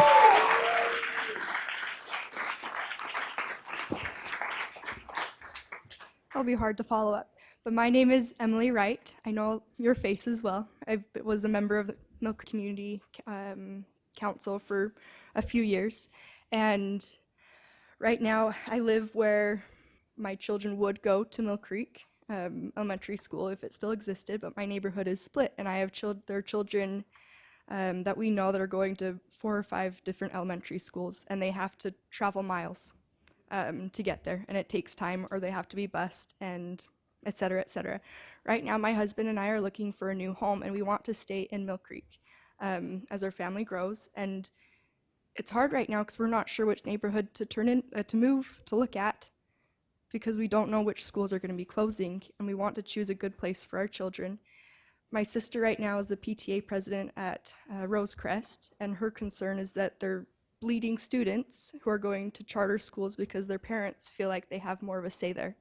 And so the one thing I just wanted to add to make sure is that I want to ask you personally to please prioritize our children. You've done so much to build our community, to make this city, and the children are going to be the future of that city. And if we don't have that strong community, they're not going to stay. So thank you. Thanks, Emily. Hi, my name's Isabel Bruin. I'm a high schooler, and I just felt like some children should get representation, even though I'm not actually young enough to be in elementary. But I am a class officer at Olympus High School, and I'm in the PTA meetings where they talk about why they're closing all the schools. And it's really scary because they're talking about like, oh, the legislature is trying to take away funding from schools, and that's why they keep closing schools, because they don't have the money. And if they have bigger school sizes, then you can like get a social worker and you can do those things. And like, I understand how that can be helpful and like be a great resource, but it's also, I feel like it's more helpful if you have a class of, I don't know, 25 or 30 as opposed to a class of 36 or 38, and your student can just get more personalized individual teaching than they would at a school where they don't have very many. And thank you for your time. Thank you. Thanks, Isabel.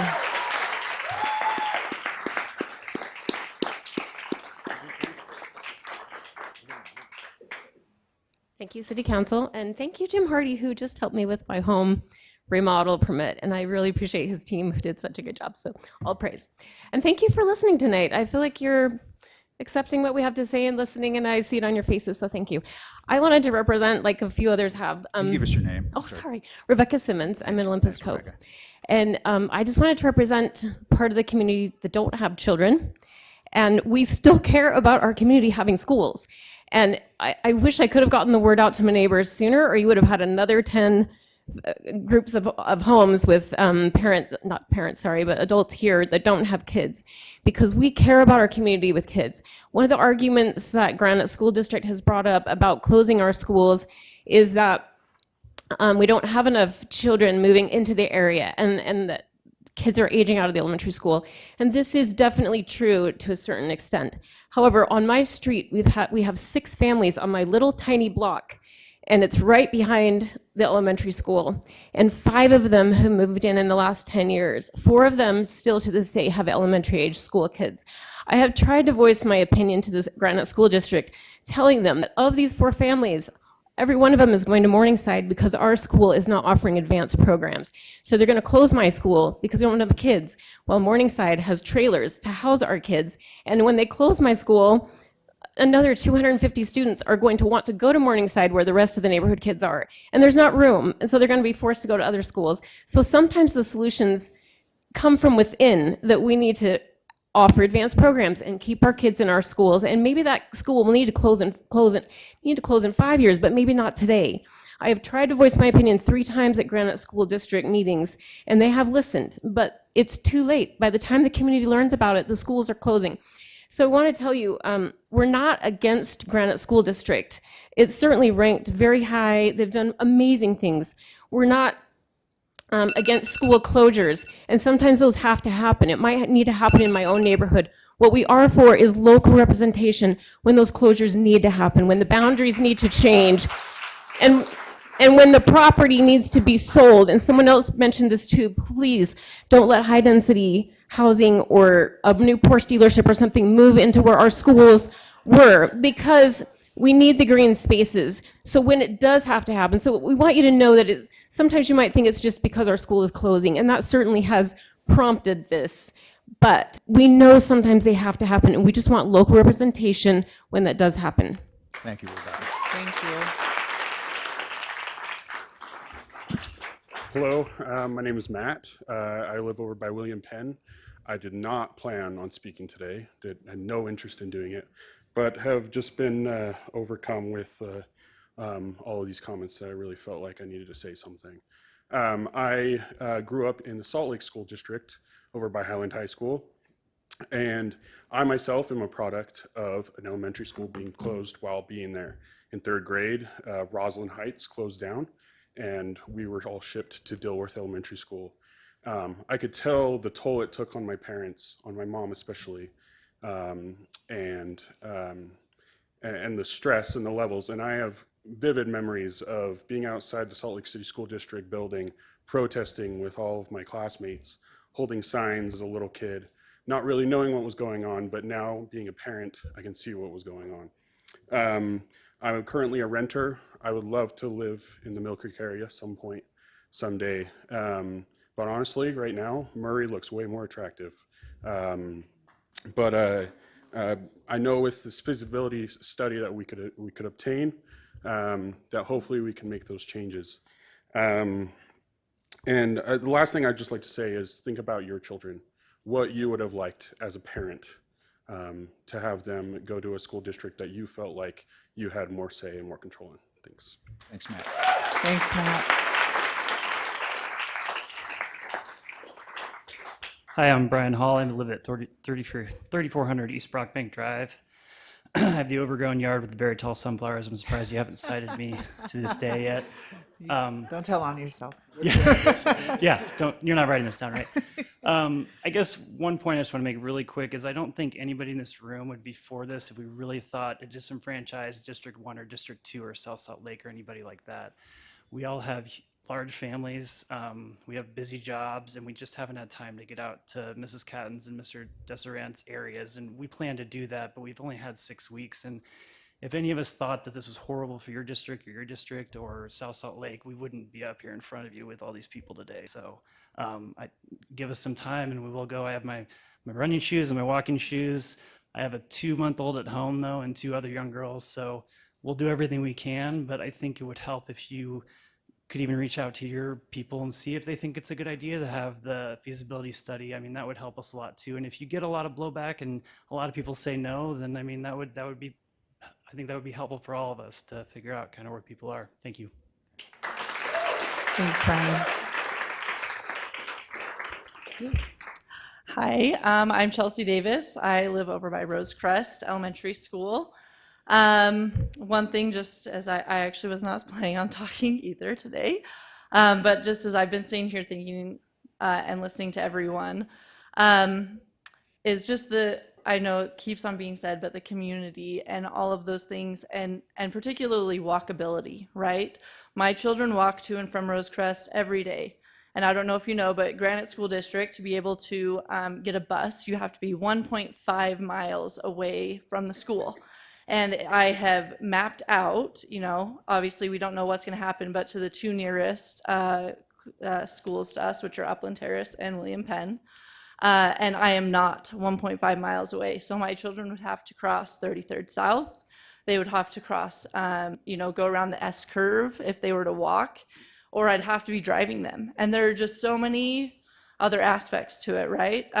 But also just the community feel, like, is that going to feel like a community for my children, and not being able to, you know, walk to their new best friend's house or other things like that.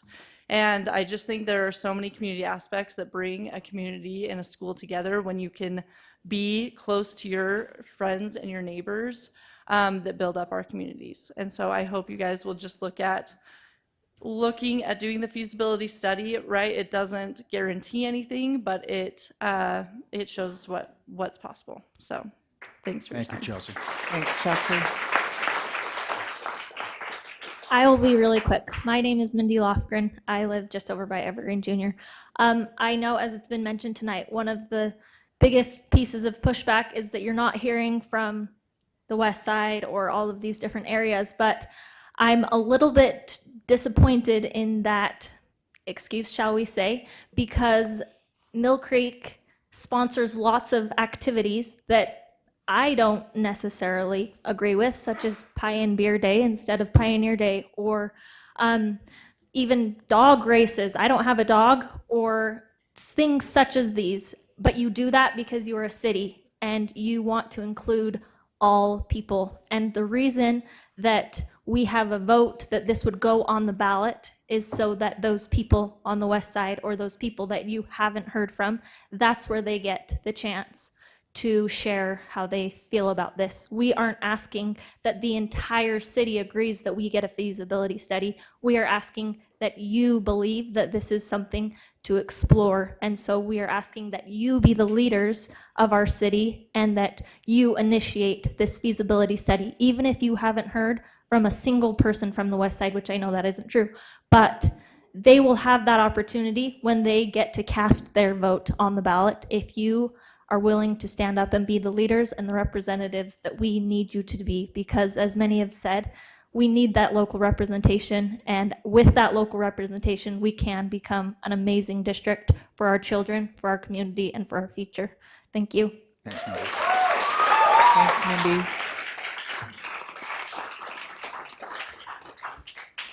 Hi, my name is Alicia Stevens. I grew up on 935 East Best Avenue across the street from Millcreek Gardens. I'm a proud graduate of Millcreek Elementary. My parents still live there, and they're all in favor of this study. You say that you were sad Millcreek Elementary School closed, but I lived there and I went there, and yes, it is a shame that it closed. I grew up playing tennis every Monday night at Granite High School, and my neighborhood started dying when they stopped putting effort into the Granite High School area, like a gentleman before me has stated. The fact is, if they close elementary schools, you kill the neighborhood. I'm worried you are overconfident that people will still want to move here. I watch people move out of my neighborhood because schools were closing. Maybe you think your rock wall and roller skating rink is enough to bring them in, but I cannot stress enough that people will stop moving into Mill Creek if you close schools down. You should be begging us to do this study and trying to come up with solutions to keep our schools open, to keep your city alive and thriving. If you don't think a feasibility study is the right path, then by all means, please come up with something better. Thank you so much. Thanks, Alicia. Second time? Second time. You- I This will be the didn't- last one then. I didn't hear the timer go off when I was speaking. Barb Hanson. And if you could add one thing that's very important to real estate sales, people ask, where's the school? What school do the people who live in go to if we buy this house? And if there's not a house, or if there's a house, people can love it, but if there's not a school nearby, especially elementaries, then people will walk away from their dream home because they don't want their children all over town. And so it's very important. This is bigger than the school district. This is bigger than schools. This is keeping the value in our city and in our homes in our city. And just for the record, 2 of our properties are in the west side. One's in Canyon Rim, one is in Eastwood Elementary. So we're throughout the city, so you're hearing from us. Thank you. Thank you. Thanks, Barb.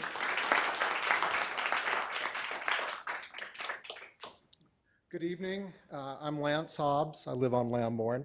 It's nice to see you all again. It's been a few years.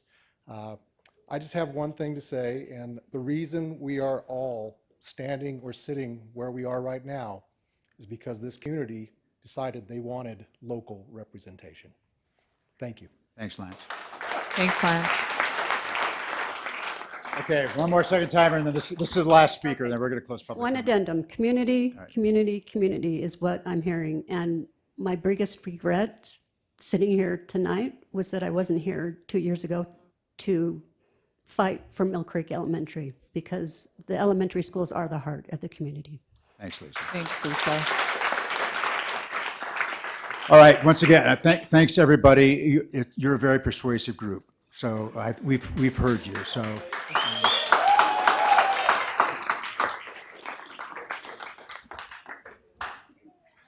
You don't have to leave. We have an exciting agenda to continue. Well, the lights are going off. I guess you do have to leave. Thank you, guys. Thank you, everyone.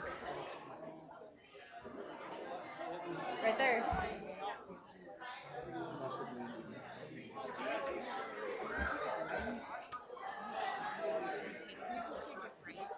Yeah. So, Elise, are you with us?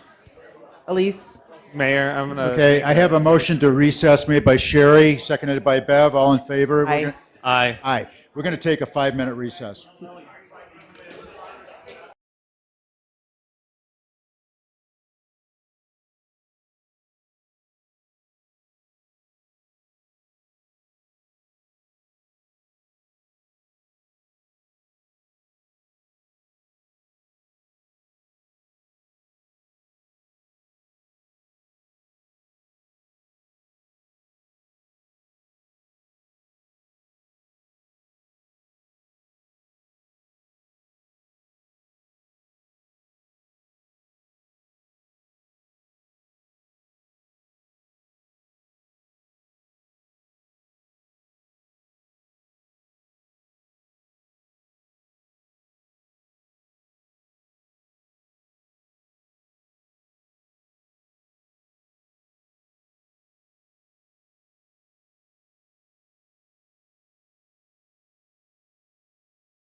Chili.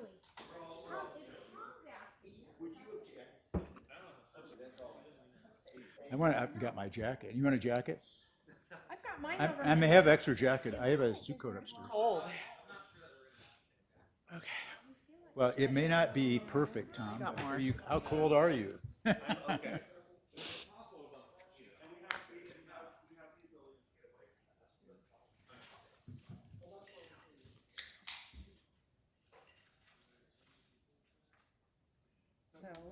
28, 28, 26 with the repeats, or 26 without the repeats.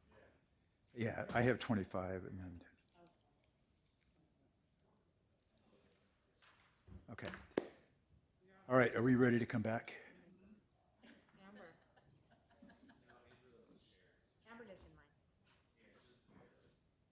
mine. Amber lives on She lives just above Alvina, the east. which is, just east of 13th East, right? Okay. All right, John, do we need a motion to come back, or how do we do it? All right. So moved. We have made a motion, Sylvia second. seconded it to come back into, to end the recess, I guess. All in favor? Aye. Aye. Okay, we're back on track, and the next matter on our agenda is item 2.1. This is discussion and consideration of ordinance 25-12, approving an ordinance to repeal titles 18 and 19 of Millcreek Code of Ordinances and enact a revised Title 18 of the Millcreek Land Use Code. And Francis Lilly. All right, so Achievement. I, He wore a tie even for this. I know. Well, yeah, right. A war tie and Grandpa's cufflinks. Pretty excited, right? So items 2.1 through 2.3 and item 3.1, 3.4, sorry. Those four items have to do with our zoning and subdivision code update. The first item before you would be replacing our existing ordinance, Title 18 and 19, and enacting a revised Title 18, which is this, right? This looks hefty, but it's actually, believe it or not, it's a streamlined version of our existing code. We've probably cut out about 40,000 words from the existing ordinances to the new one.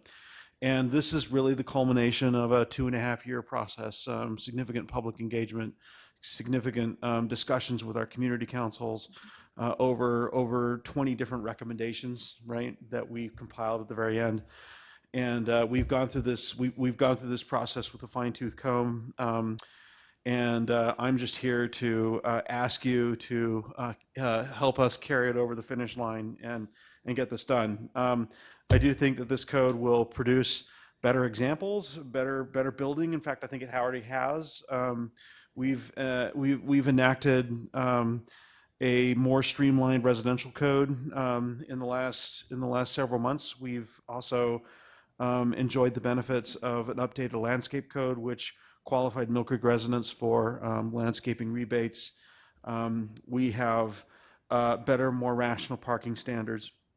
What this does is this takes all that and compiles it into a document with better graphics, more consistent use of language, a consistent approach to tables, a consistent list of land uses, each of which is defined, which has never been done before.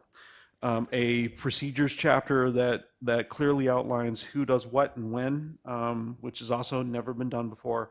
And we can assert that the code is in substantial compliance with state statute. And they made a number of changes just earlier this year relating to bonding, relating to a category, a classification request process for business licensees, and some tweaks to how we calculate parking spaces for single-family residential uses.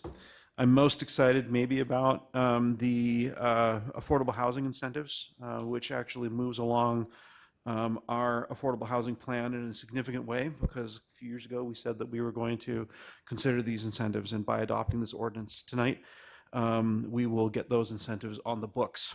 Our proposal with this ordinance, as well as all the other actions that you'll take tonight related to the zoning and code update, is that they be effective on May 19th.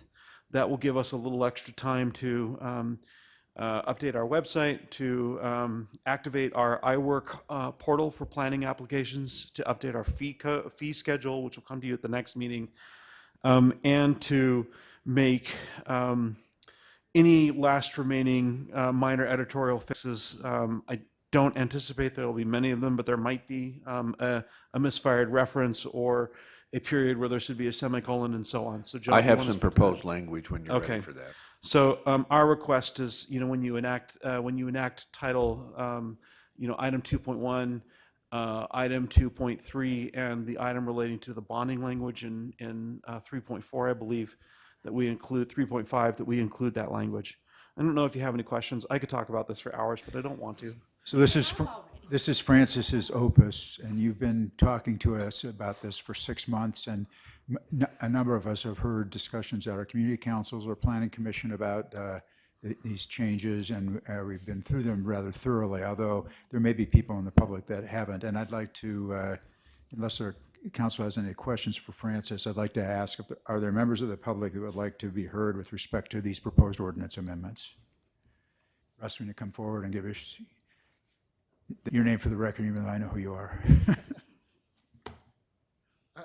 I told Sherry I shouldn't come up and shouldn't talk, but I just, my nature has to. It's Russ Sorensen.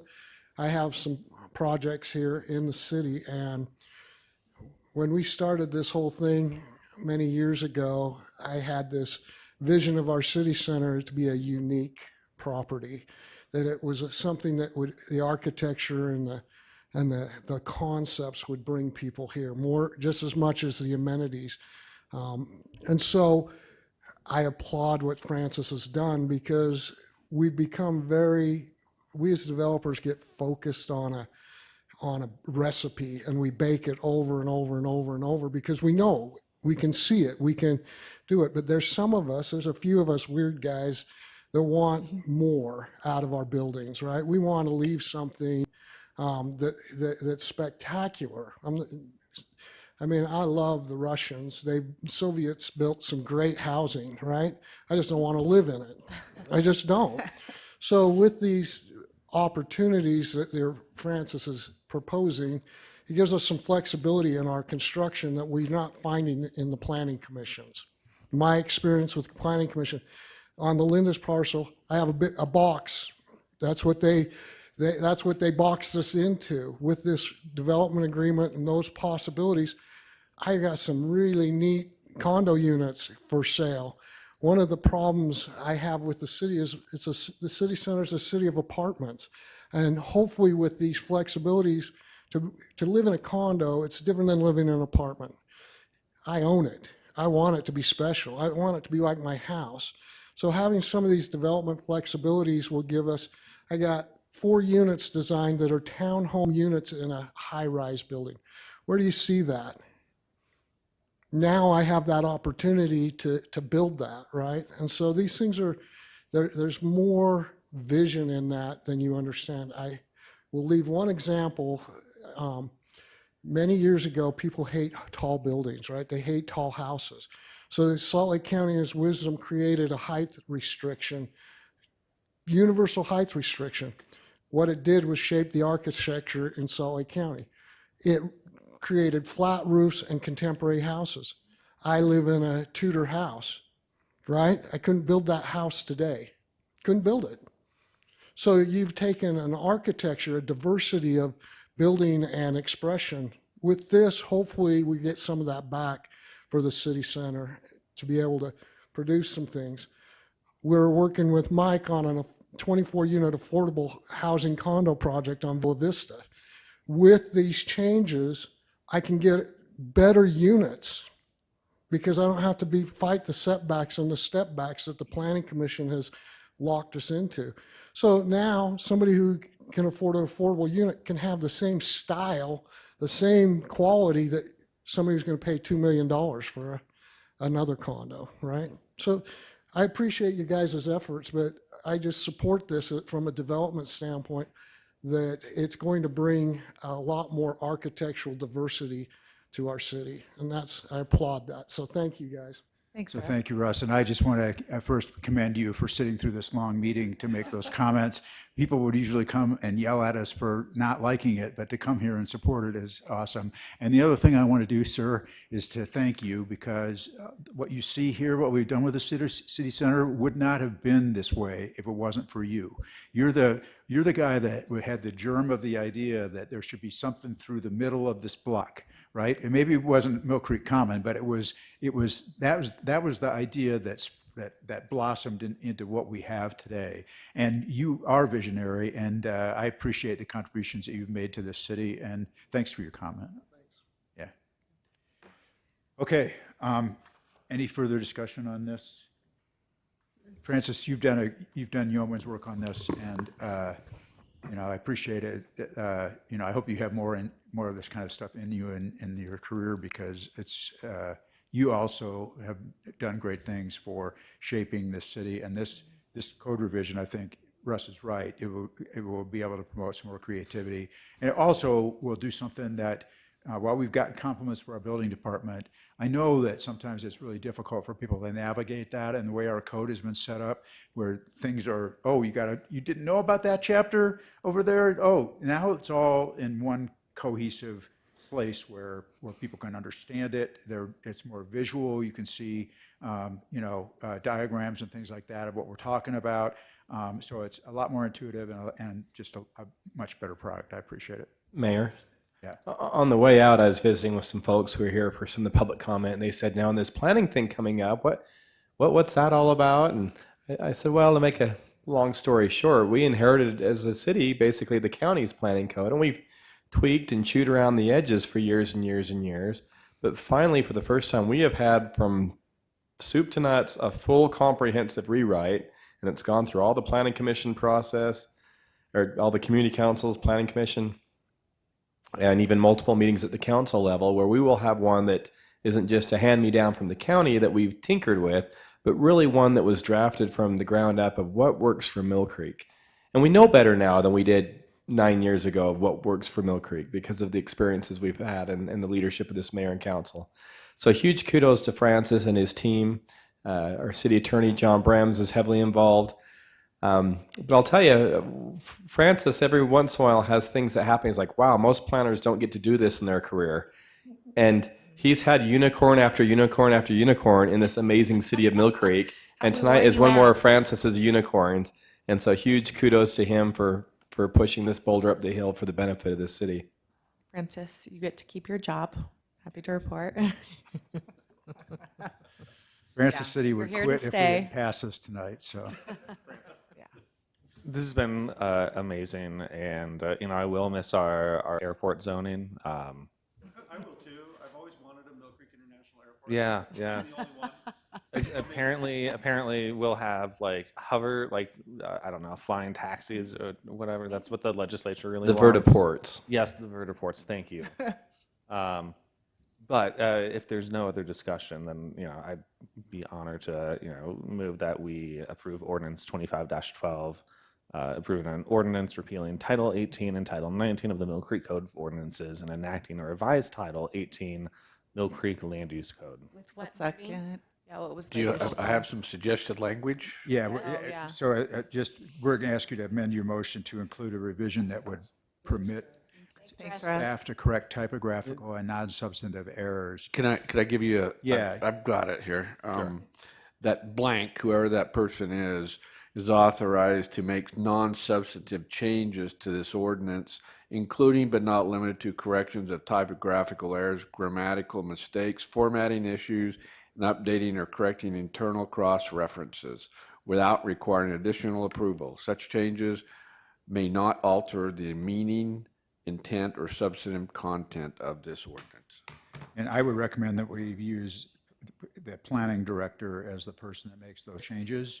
And then just for the benefit of the council, we had a discussion about this just because, this document is so huge that the spell checker doesn't even swallow the whole document apparently. So You broke the spell check. Yeah, so this is out of an abundance of caution to clarify things, but what we would contemplate is that if and when such errors are identified, that Francis would have the ability to correct them without having it come back before the council, but that he would submit, before doing that, he would submit a report that can be available to the council that would identify those things and explain why it needs to be corrected. I think it's a great idea. Yeah. John, do you want me to repeat the motion with all of that? With a summarized version of that? I think I can. Yes. Then with the language that John and the mayor suggested. I'll second. So can I just, so after the required approval, say something like, and submit a report of the same to the council? Yes. So I move that we make that. Okay, we have a motion and a second for the amended motion. Further discussion to that motion. I could have mostly gotten it. And I just want to thank you. I love your vision. I love that you feel the ability to flex that vision here. So thanks, Francis. Yeah, our city is actually blessed to have you in your position from the beginning until now. Okay, we call the roll, please. Councilmember DeSirant. Aye. Councilmember Weepy. Aye. Councilmember Catton. Aye. Councilmember Jackson. Aye. Mayor Silvestrini. Aye. Thank you, council. That's unanimous. Yay, Francis. We're not done yet. Not done. So before we go on, I have a question, John Brem. So the amended language on the trail ordinance, is that in ordinance 25-14 on? No, you'll have to amend it from the dais. I've got the language for you, though. So what will we be amending? Which one of these are we amending to? Oh, put that it in? is three. So scroll down, Kurt, so I can.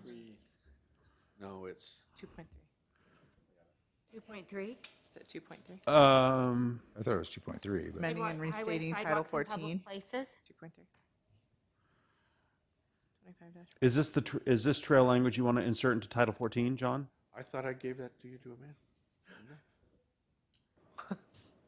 Does that have to come back?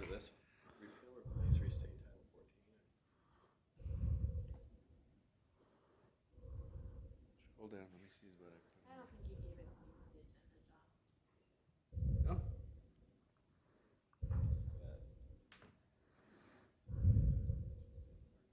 There's nothing on it that's specifically relating to trails, unless it's subsumed in one of these other chapters.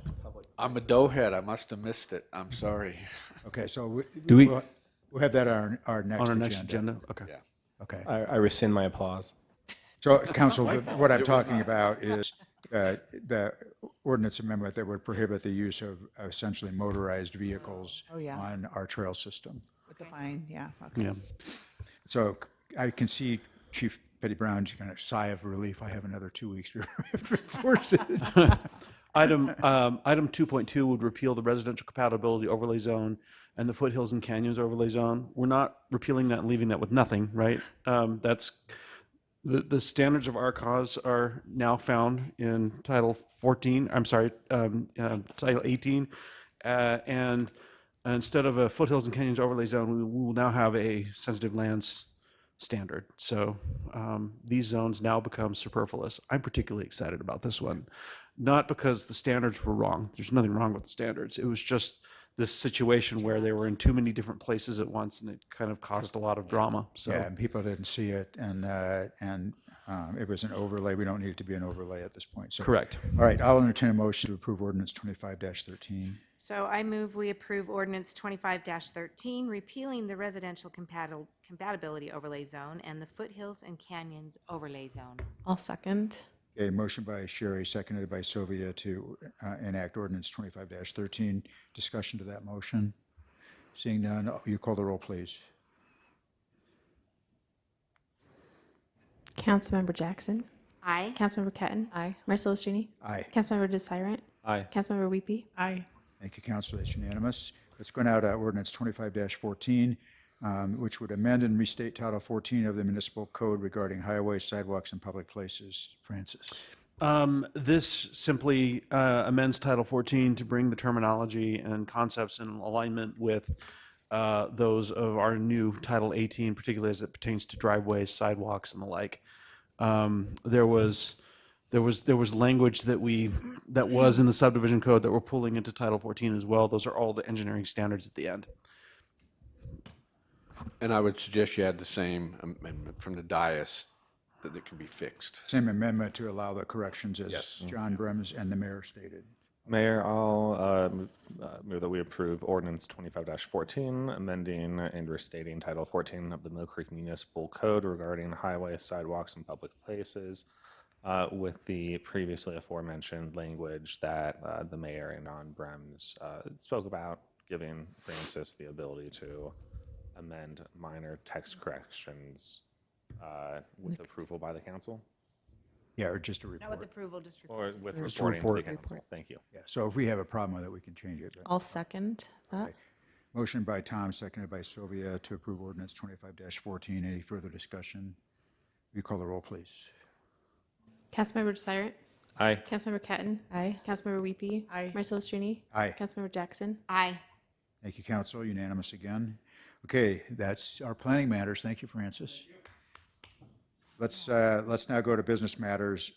Next is item 3.1, discussion and consideration of ordinance 25-10 to regulate fireworks within the city for this season. So for the benefit of Sherry and Sylvia, we had a discussion with Chief Robinson at our last meeting about the fireworks ordinance, and the recommendation of our new fire marshal, Wade Watkins, is to keep the same restrictions in place because they are warranted in their opinion, that they are predictable and familiar to people because they've been in effect for several years. And Salt Lake City is keeping the boundary at 9th East this year. What's Holiday doing? Holiday- Find out, because last year they didn't have it. I don't- They didn't have restrictions. No, they had restrictions. did. but It's not- they, just they moved rolled it. them back significantly so that there were more areas in Holiday where fireworks were allowed. Right. So, yeah, no, this would, keep us the same. But so, I mean, we need to adopt a map by May 1st. So this is the last opportunity to do that. But I wanted to make sure, find out if you guys have any issues with that. So it's the same, it's exactly the same. There were no, Yes. okay. And Mayor, I support this because, I remember we've done this same map for the last couple of years, and even when we have had people come and say, well, it was a wet winter this year, we don't really need it. Even by the time it got to July, everything was dry and dead. The governor just issued a drought warning in, I think, 17 counties. Unfortunately, Utah's a desert state. This doesn't completely ban fireworks, but it does ban it and ban the use of them in the most flammable areas. I also think consistency is helpful in the fact that we've had this for 2 years. I think is Did worth continuing. Did Chief Robinson talk about the conditions of this year in terms of like wet, dry? I mean, he mentioned something earlier in his report, but So, what he did talk about the fact that, we've had a normal year. It's not particularly wet. It is enough to grow undergrowth. And what he said was, we're just concerned because by the time you get to July, you don't know how dry it's going to be. And, so that's why that was part of the recommendations, because it's hard to predict. Unfortunately, we're in a situation where the state makes us set this before May 1st when we don't really know, what it's going to be like in July. okay.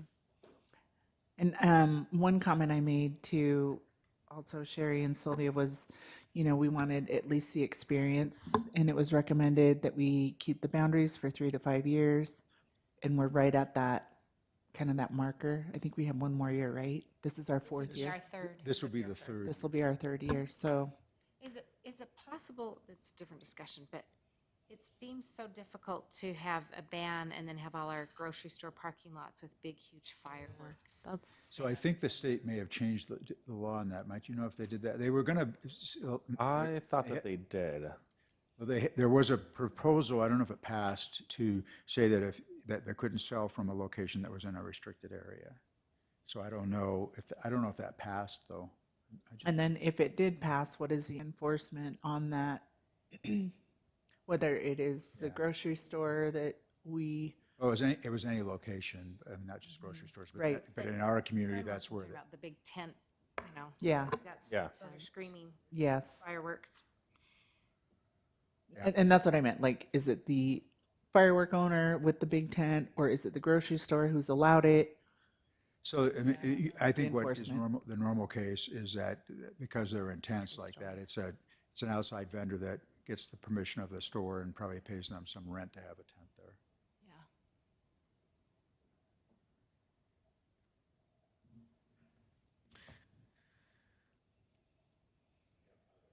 Okay. I don't think it is. I think you can sell them wherever. I would assume that you can still. I don't know that that passed, but. Okay. Somebody want to make a motion? I will. I move that we approve ordinance 25-10 regulating, preventing, and banning the discharge of fireworks within certain areas of the city. I'll second. Is that Bev? Okay, motion by Tom, seconded by Bev to approve ordinance 25-10. Discussion? Call the roll, please. And that's with the attached map from last year. Yes. Councilmember Desirant. Aye. Councilmember Weepy. Aye. Mayor Silvestrini. Aye. Councilmember Catton. Aye. Councilmember Jackson. Aye. Thank you, Council. Okay, so item 3.2 is consideration of ordinance 25-11. We finally got a negotiated franchise agreement with Enbridge, whatever their name is, Enbridge Gas. So we've been having this tug of war with the gas company. They haven't had a franchise agreement. The franchise agreement has benefits for the city, including requiring them to pay for relocation of their infrastructure where we do a street project or things like that. And we've been having actually conflicts with them because they want to dig in our streets, and we finally told them we wouldn't let them dig in our streets anymore if they didn't have a franchise agreement. So we got one with that pressure. Thank you to John Brems Yeah, for thank you, negotiating it. John, do you have anything that you want to say about it, or? No, we finally wrestled through all the issues, and probably part of the problem is Enbridge took over the operations, and they're an international company, and they probably just didn't care until we really stopped them. How dare they? Yeah, thank you for that, because I know we have a big, major project, so that was one of the things we were waiting on from Enbridge. So thank you, Brems. I'll look for a motion. Okay, with that, I'd like to move to approve that item 3.2 ordinance 2511 granting Quastar Gas Company, DBA and Bridge Gas Utah franchise for the construction, operation, and maintenance of gas distribution system in Millcreek, Salt Lake County, and state of Utah. I'll second. Motion by Bev, seconded by Tom to approve ordinance 25-11. Any discussion? Call the roll, please. Councilmember Weepy. Aye. Councilmember Desirant. Aye. Mayor Silvestrini. Aye. Councilmember Catton. Aye. Councilmember Jackson. Aye. Thank you, Council. Let's now turn to item 3.3. So this is a consideration of resolution 25-14. This would approve an interlocal cooperative agreement with Salt Lake County to maintain some of the parks in Millcreek.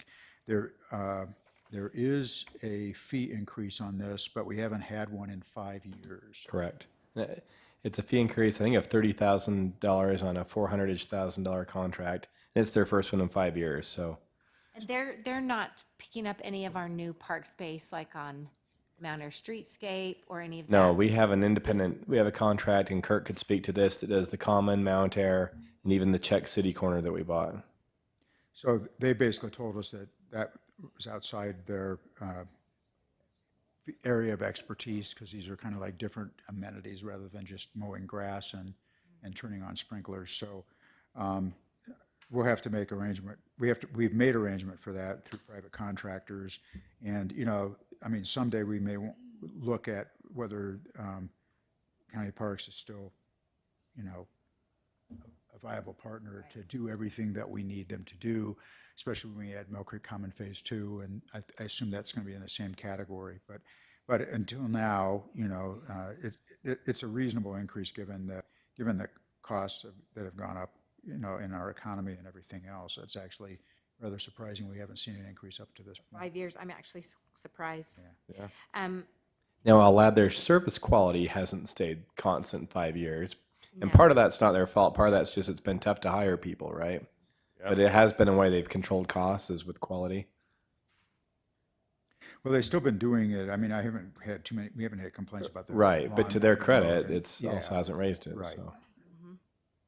And they have been responsive to us as well. And when we have maintenance issues and things like that, John Miller felt it was very fair when he was sharing this in department head today. Mr. Chair, it's a multiple year contract, but it has a 180-day fuse in it, so we can get out of it with a 180-day notice. Oh, I was gonna ask how long it was. So how many years is it? 5. And it will be locked in at the same price for the next 5 years? I think there's an adjustment that they can do, and that would give us grounds to terminate it if it was unacceptable. I mean, that's only fair because, costs do go up and. Right. I move we approve resolution 25-14 approving an interlocal cooperative agreement with Salt Lake County for park services. Second. Motion by Sylvia, seconded by Sherry to approve resolution 25-14. Any discussion? You call the roll, please. Councilmember Catton. Aye. Councilmember Jackson. Aye. Marcelo Strini. Aye. Councilmember Weepy. Aye. Councilmember Desirant. Aye. Okay, now let's go to 3.4. This is discussion and consideration of resolution 25-15, which would approve an interlocal cooperative agreement with Salt Lake County for Public Works. So this contract is a flat, no increase from last year. So John Miller recommends it.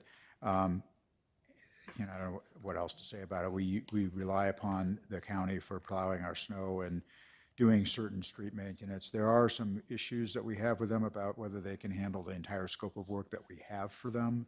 At times, we go to private contractors when they can't. But for the things that they do, I think they still do a good job snow plowing and likewise they're responsive. They just did some paving work on our parking lot to the north of the building to expand it when Oakland finally moved their trailer out of that property. So anyway, that's. Mayor, I'll move that we approve item 3.4, which is resolution 25-15, approving an interlocal cooperative agreement with Salt Lake County for Public Works Services.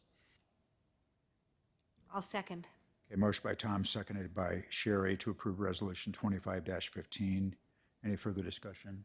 No, I'm glad that they aren't raising the price. That's kind of surprising because I think they've done that almost every year, haven't they? They have before. Yeah. So. And we also have the 180-day with this contract as well, so. Okay. Will you call the roll, please? Councilmember Desirant. Aye. Councilmember Jackson. Aye. Councilmember Catton. Aye. Councilmember Weepy. Aye. Marcelo Strini. Aye. Thank you, council. All right, next, a discussion and consideration of ordinance 25-15, which would amend chapter 3.56 of our code regarding bonds. And this section, John Brems can speak to this, but this mainly brings us into compliance with state law. State law changed with respect to, these are bonds that contractors post with the city to ensure that they complete the work that they need to do with respect to their projects, including things like curb and gutter and all kinds of things. So we collect a bond from them, and then when their project is complete, we release the bond. And John, anything else you want to add? Yeah, this is probably the last part of Francis's trilogy. It was also changed to meet the changes in the other subdivision statutes or subdivision ordinances and state law. So, and I think it ought to probably be effective the same time period and add the same clause at the bottom. So the amendment that we talked about. Yep. Well, Mayor, I'll move that we approve item 3.5, which is ordinance 25-15, amending chapter 3.56 of the Millcreek Municipal Code regarding bonds, including the previously mentioned language from the mayor and from John Brems. Does that work? So do you want me to go I'll into more second it. detail? I can go. Oh, that's No, fine. I'll Yeah. second it. Okay, motion by Tom, seconded by Sherry, to approve ordinance 25-15 as amended. Discussion. Nope. You call the roll, please. Councilmember Desirant. Aye. Councilmember Jackson. Aye. Mayor Silvestrini. Aye. Councilmember Weepy. Councilmember Catton. Aye. Okay, thank you, council. That concludes our business for this evening, and we're off to reports. First of all, we've had, as Mike already mentioned, we had some events here that were successful with outside meeting groups.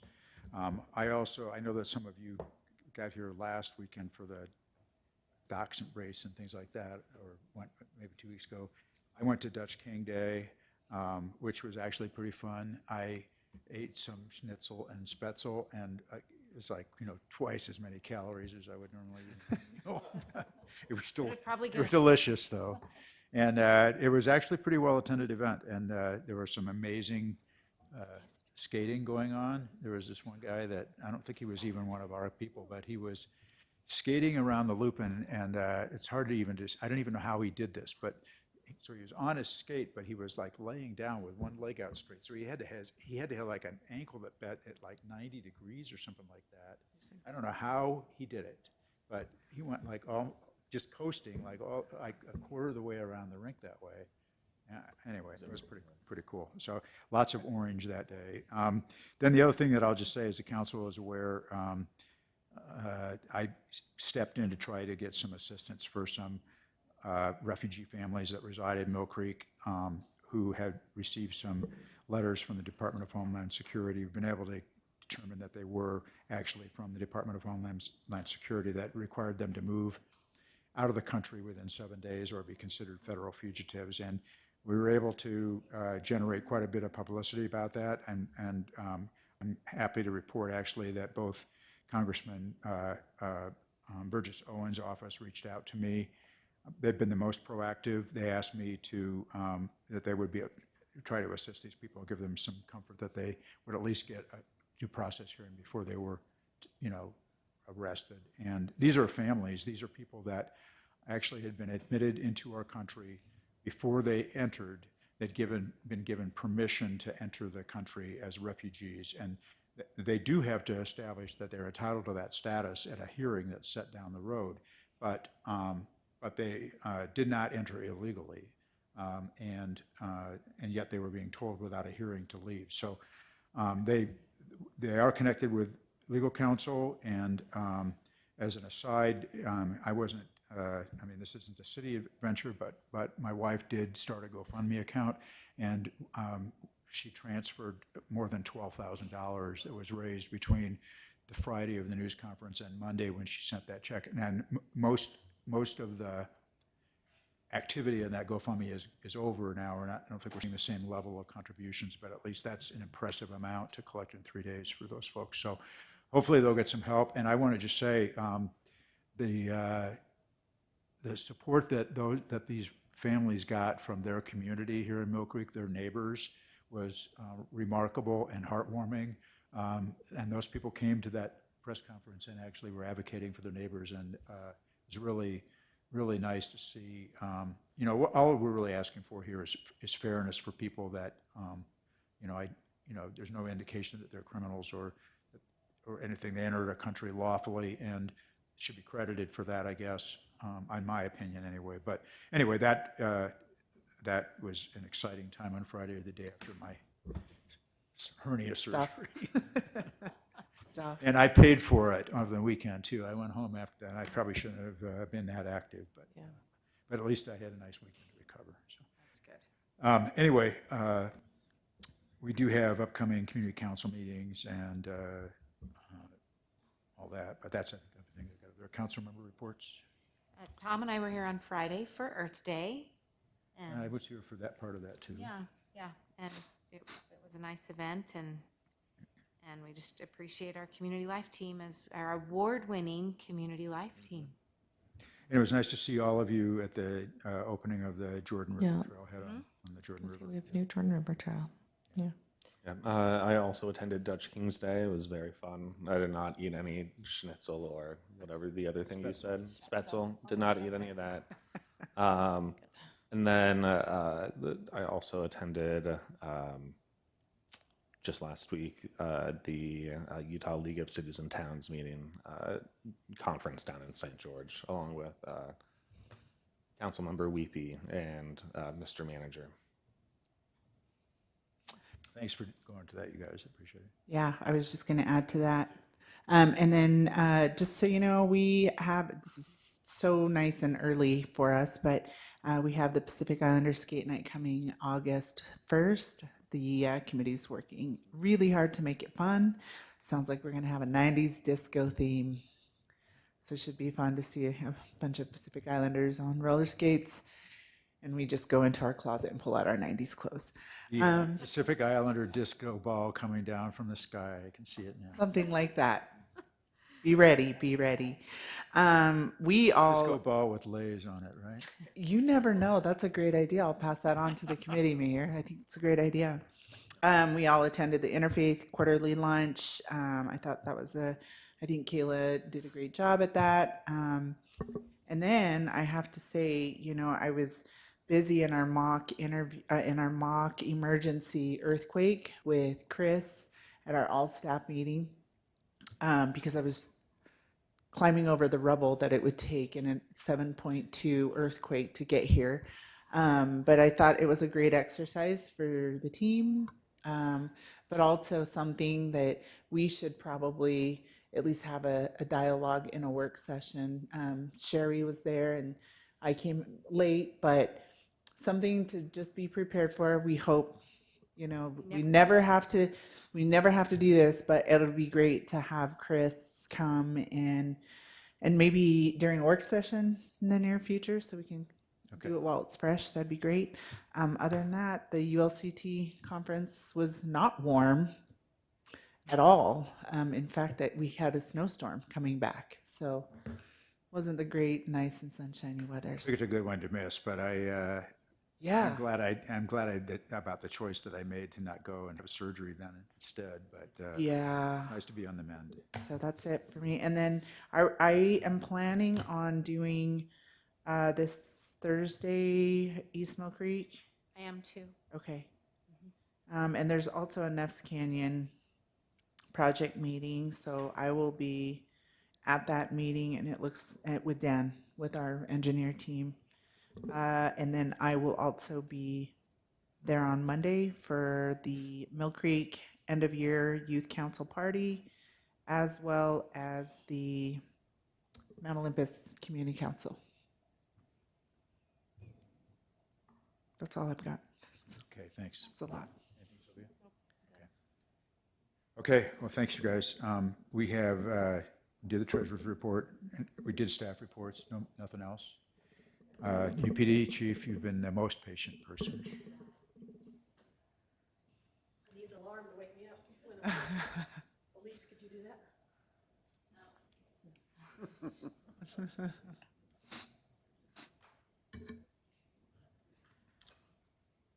I'm glad you brought all those folks in for the division Yeah, award. thank you. That's I nice. thought it'd be nice to something different and yeah, recognize all of them together as a team. So Yeah. Yeah, it was really good. thank you. For March 2025, our calls for service went up quite a bit, up to 2515, which made our new police reports go up to 788. Citations and tickets, as you can see, they had a very productive month with that, 432 citations and tickets, booking arrests at 25. So everyone's back from being sick and being Yeah, out. we're full force again. Although we did lose one of our traffic officers. They went up to Immigration Canyon on a transfer. We have Hillary Chacon she's going through motor school. We're so very excited to have a female motor officer, so it'll be great. Kind of fun to see that. So our current staffing, we just have one true vacancy in Millcreek, but we have 6 encumbered onto our budget. So, I mean, we really have 7 vacancies, but we have them encumbered to my budget, which is common for all the precincts. We have to put those in training on budget somewhere. And we've got 1 vacancy in our detective division, but that'll be remedied here shortly when we have a transfer in there. I just wanted to mention too, we did have 1 retirement out of our Millcreek precinct, Officer Chris Schroeder. He's been here a few times getting awards. He wanted to go out very quietly, which he did, but It's too bad because he was Yeah, a no fantastic kidding. yeah, he did pull a couple pranks on us on the way out, but And we have him to thank for the ice cream truck, right? yes, Yes. it was his idea, but yeah, he retired about 2 weeks ago, and yeah, he didn't want any kind of party or recognition, so. We wish him well. Yes. Response times, priority 1, March to 12 minutes. I'm sorry, priority 1 up to 6, priority 2, 7, and priority 3, 12. Our directed enforcement unit, they are just doing fantastic for us. There are the stats for March: 19 arrests, 12 search warrants, 3 stolen vehicles, 4 agency assists, and they seized 17 firearms. Honestly, I'm not sure what MDMA is. I'm going to have to find that one out. I'm not sure what that acronym is. It's That's like a drug. ecstasy. It's a drug. It's ecstasy. Is it? Okay. Well, it's a little bit different than ecstasy, but it's pretty similar. How do you? I took. Went to college. Did you guys not learn about that in like high school? College? Yeah. Not college. Yeah. I'm not like used to. Sherry, I think that was way have after firsthand us. experience. I'm sorry I went to college and learned a lot of things. I learned about that in high school. Thanks, guys. Anyway, yeah, 151 grams of marijuana and 1.5 ounces of meth. This is the stats for our traffic unit. 3 hit and runs in March, responded to 45 crashes, and issued 254 citations. From our pooled services, shared services for Millcreek, 7 new violent crimes cases. We had the 1 homicide, 6 death investigations, and then our special victims unit, 10 new cases, with the numbers going down there. And as the mayor mentioned, that homicide, they did make an arrest. K-9 unit, there are the stats for them. Our call out, 7 call outs for our car unit, and no new call outs for SWAT. For our Millcreek precinct in particular, we had 22 assaults, 14 burglaries, 13 drug offenses, 69 family offenses, 33 frauds, 1 homicide, 53 larceny, 7 sex offense, and 15 stolen vehicles. Our precinct detectives were assigned 16 cases, and 14 of those were submitted for charges to the Holiday Justice Court. Transient calls 18, mental health calls 66. I know I say this every month, but with our mental health detective and our social worker, we're really making an impact. And Greg Golden, he's been such an impact for us, precinct-wise and for the community. Yeah, and I was just going to ask too, I'm sure Tracy's appreciating the alleviated pressure that Yes. she's been Mhm. having with with the caseload, because just because we see 66, they're following this almost through the whole Yeah. process. How much are we still sharing, Greg, with other precincts? We only share him with Holiday Precinct. Okay. So yes, it's a 2/3, 1/3. I feel like we're getting very much our fair share from him. Yeah. Okay. He's developed a great relationship up at Canyon Rim, Switch Point, and Valley Oaks. We've got a good team going there, especially at Switch Point with him. Thank you. Mhm. Speaking of Switch Point, I've asked the chief and Francis to put together a report, and Chief's already got us some information, but I want to give a report to the community. Switch Point had their 1-year anniversary of being open, and actually the calls the cases coming out of Switch Point are actually pretty low, like about 30 in a year. And we're going to compare that to like another care center, because those places get calls as well. But I thought we'd do a report to the community about the experience there. And then the other thing is possibly a survey of the community around there. I suspect that we'll get the same kind of results that we did for the temporary overflow shelters, that this facility has certainly has not been as impactful as people were fearing, right? But I think giving them it'll just reassure them to show that this has not become a neighborhood or a community problem. So, thank you. That's it. Any questions, concerns? For everyone's education, MDMA is an abbreviated form of methylenedioxymethamphetamine and is the main component in the popular party drug ecstasy or Molly. Or Molly. Oh, right, if you'd but said it's- Molly. Molly. Yeah. Okay. Thank you. I Thanks, still Chief. wouldn't know because I'm not immersed in the book drug culture. Well, You can't say that anymore, there's still Sherry. time for the shift. Okay.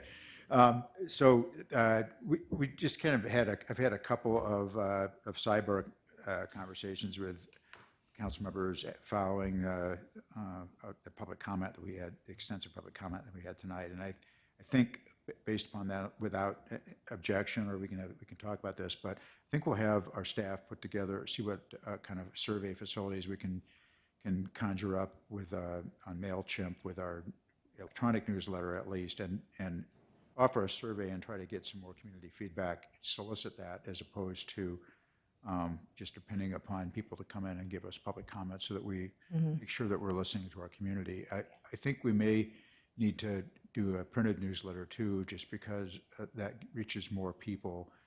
They would need to figure out some way to respond to that kind of a survey. But I think, just in terms of asking folks about whether they would have interest in the study and have interest in the city funding a study for feasibility. Oh, go ahead. Oh, go ahead. No, you go. Well, I just want to make sure that we receive accurate results and that we have some way to kind of track. Where it's So we could go more full boat on that, and like hire like Y2 Analytics or Qualtrics or somebody, outside consultant, to run a survey that How much had. is that? How much? I talked to a firm at the league conference that does a comprehensive survey of the city, which we're candidly overdue for. Those are about 15 to 20,000.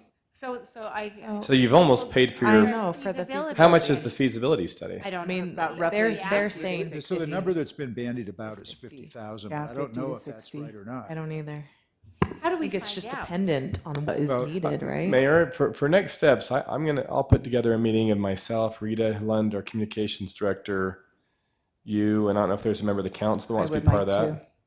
Yes, Bev, and we can please. kind of talk about the best way to do this, because you had some good ideas there, but I just think we need to sleep on it and then flesh out the best way to do that sort of survey. I agree. Because you could do one even with the e-newsletter and Well, have people track like their. newsletter is the still easiest way. East Side centric. It is, but you could still have people indicate what elementary district, kind of like you did with the show of hands today, or there could be ways to at least. Like, I don't know, but Kinda get a- I'll convene something with you, me, Bev, I'd and rather do Rita. that than spend Money, half I would the too. amount that we'd spend on a feasibility study. Right, that doesn't make sense. No. And I do think that just something easy and almost For the free 20 like this is 1,000. worth doing. That's Yeah. the numbers you've been. 20,000.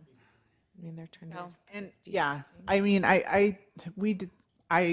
strongly believe that we deserve to look at the numbers. That's just how I feel. However we get to the numbers, the timeline of when we get to the numbers, it may tell us things that we just didn't know. So if we start with the survey, I'd like us to move in that direction. And I also feel that although we have the email survey or our email newsletter, I mean, the last number I heard was roughly 5,000 emails, and we're a city of 65,000 people. So however we get this information out, or if we're looking at Qualtrics to do this, for us to get a better gauge of the entire city, as you know, some may not be represented here. And we've seen other school district splits happen. So even those who are opposed may not feel comfortable coming to us. So this might be, I guess, a safe avenue for them to also communicate with us, And because there's we have lots heard of, from. you'd mentioned the printed newsletter. You can do QR codes in that for surveys. Yeah, we could- Brian in we our could- GIS office can do some things. So I think there's something we can do, certainly. And even if not every single resident, it's not a vote, it's a survey, right? So you just need to be Right. statistically relevant, not Well, every this, single this house. kind of a survey is inherently self-selective. I mean, people have to want to respond to it. You know, people who don't care probably won't respond, right? But if people don't care, then I'm less concerned about expending everybody's tax money. If people don't care, then let's do it. But I mean, if they're not objecting to it, right? Right. So anyway. Mike, Well, Mike, I think that you're on the right path. Like, I'm sure that if we sit down over the next couple of days, we can figure out a good plan.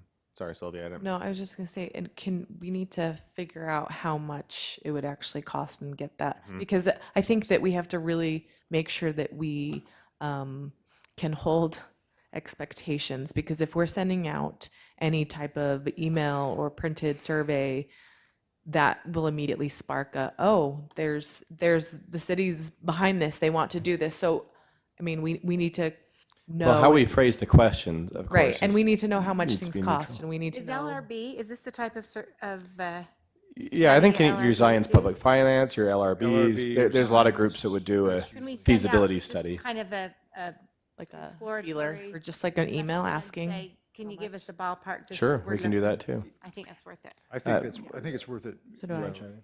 Yeah, so, Mr. Chair? Yeah, John. I sent out to the council that little memo I did, and it wasn't really clear to me who pays for the survey, or for the study and the process, because it conflicts right in itself, and it looks like it might have to go through the state, and the state does it. The state Would they pays pay for for it? this Well, survey? I don't know if they pay for it, but you got to ask the state for it.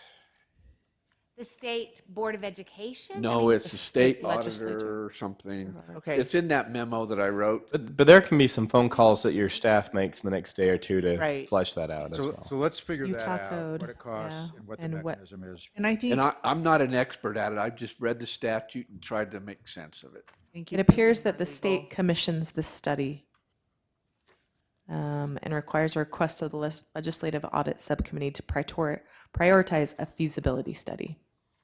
So yeah, there's a process that we would have to follow for it.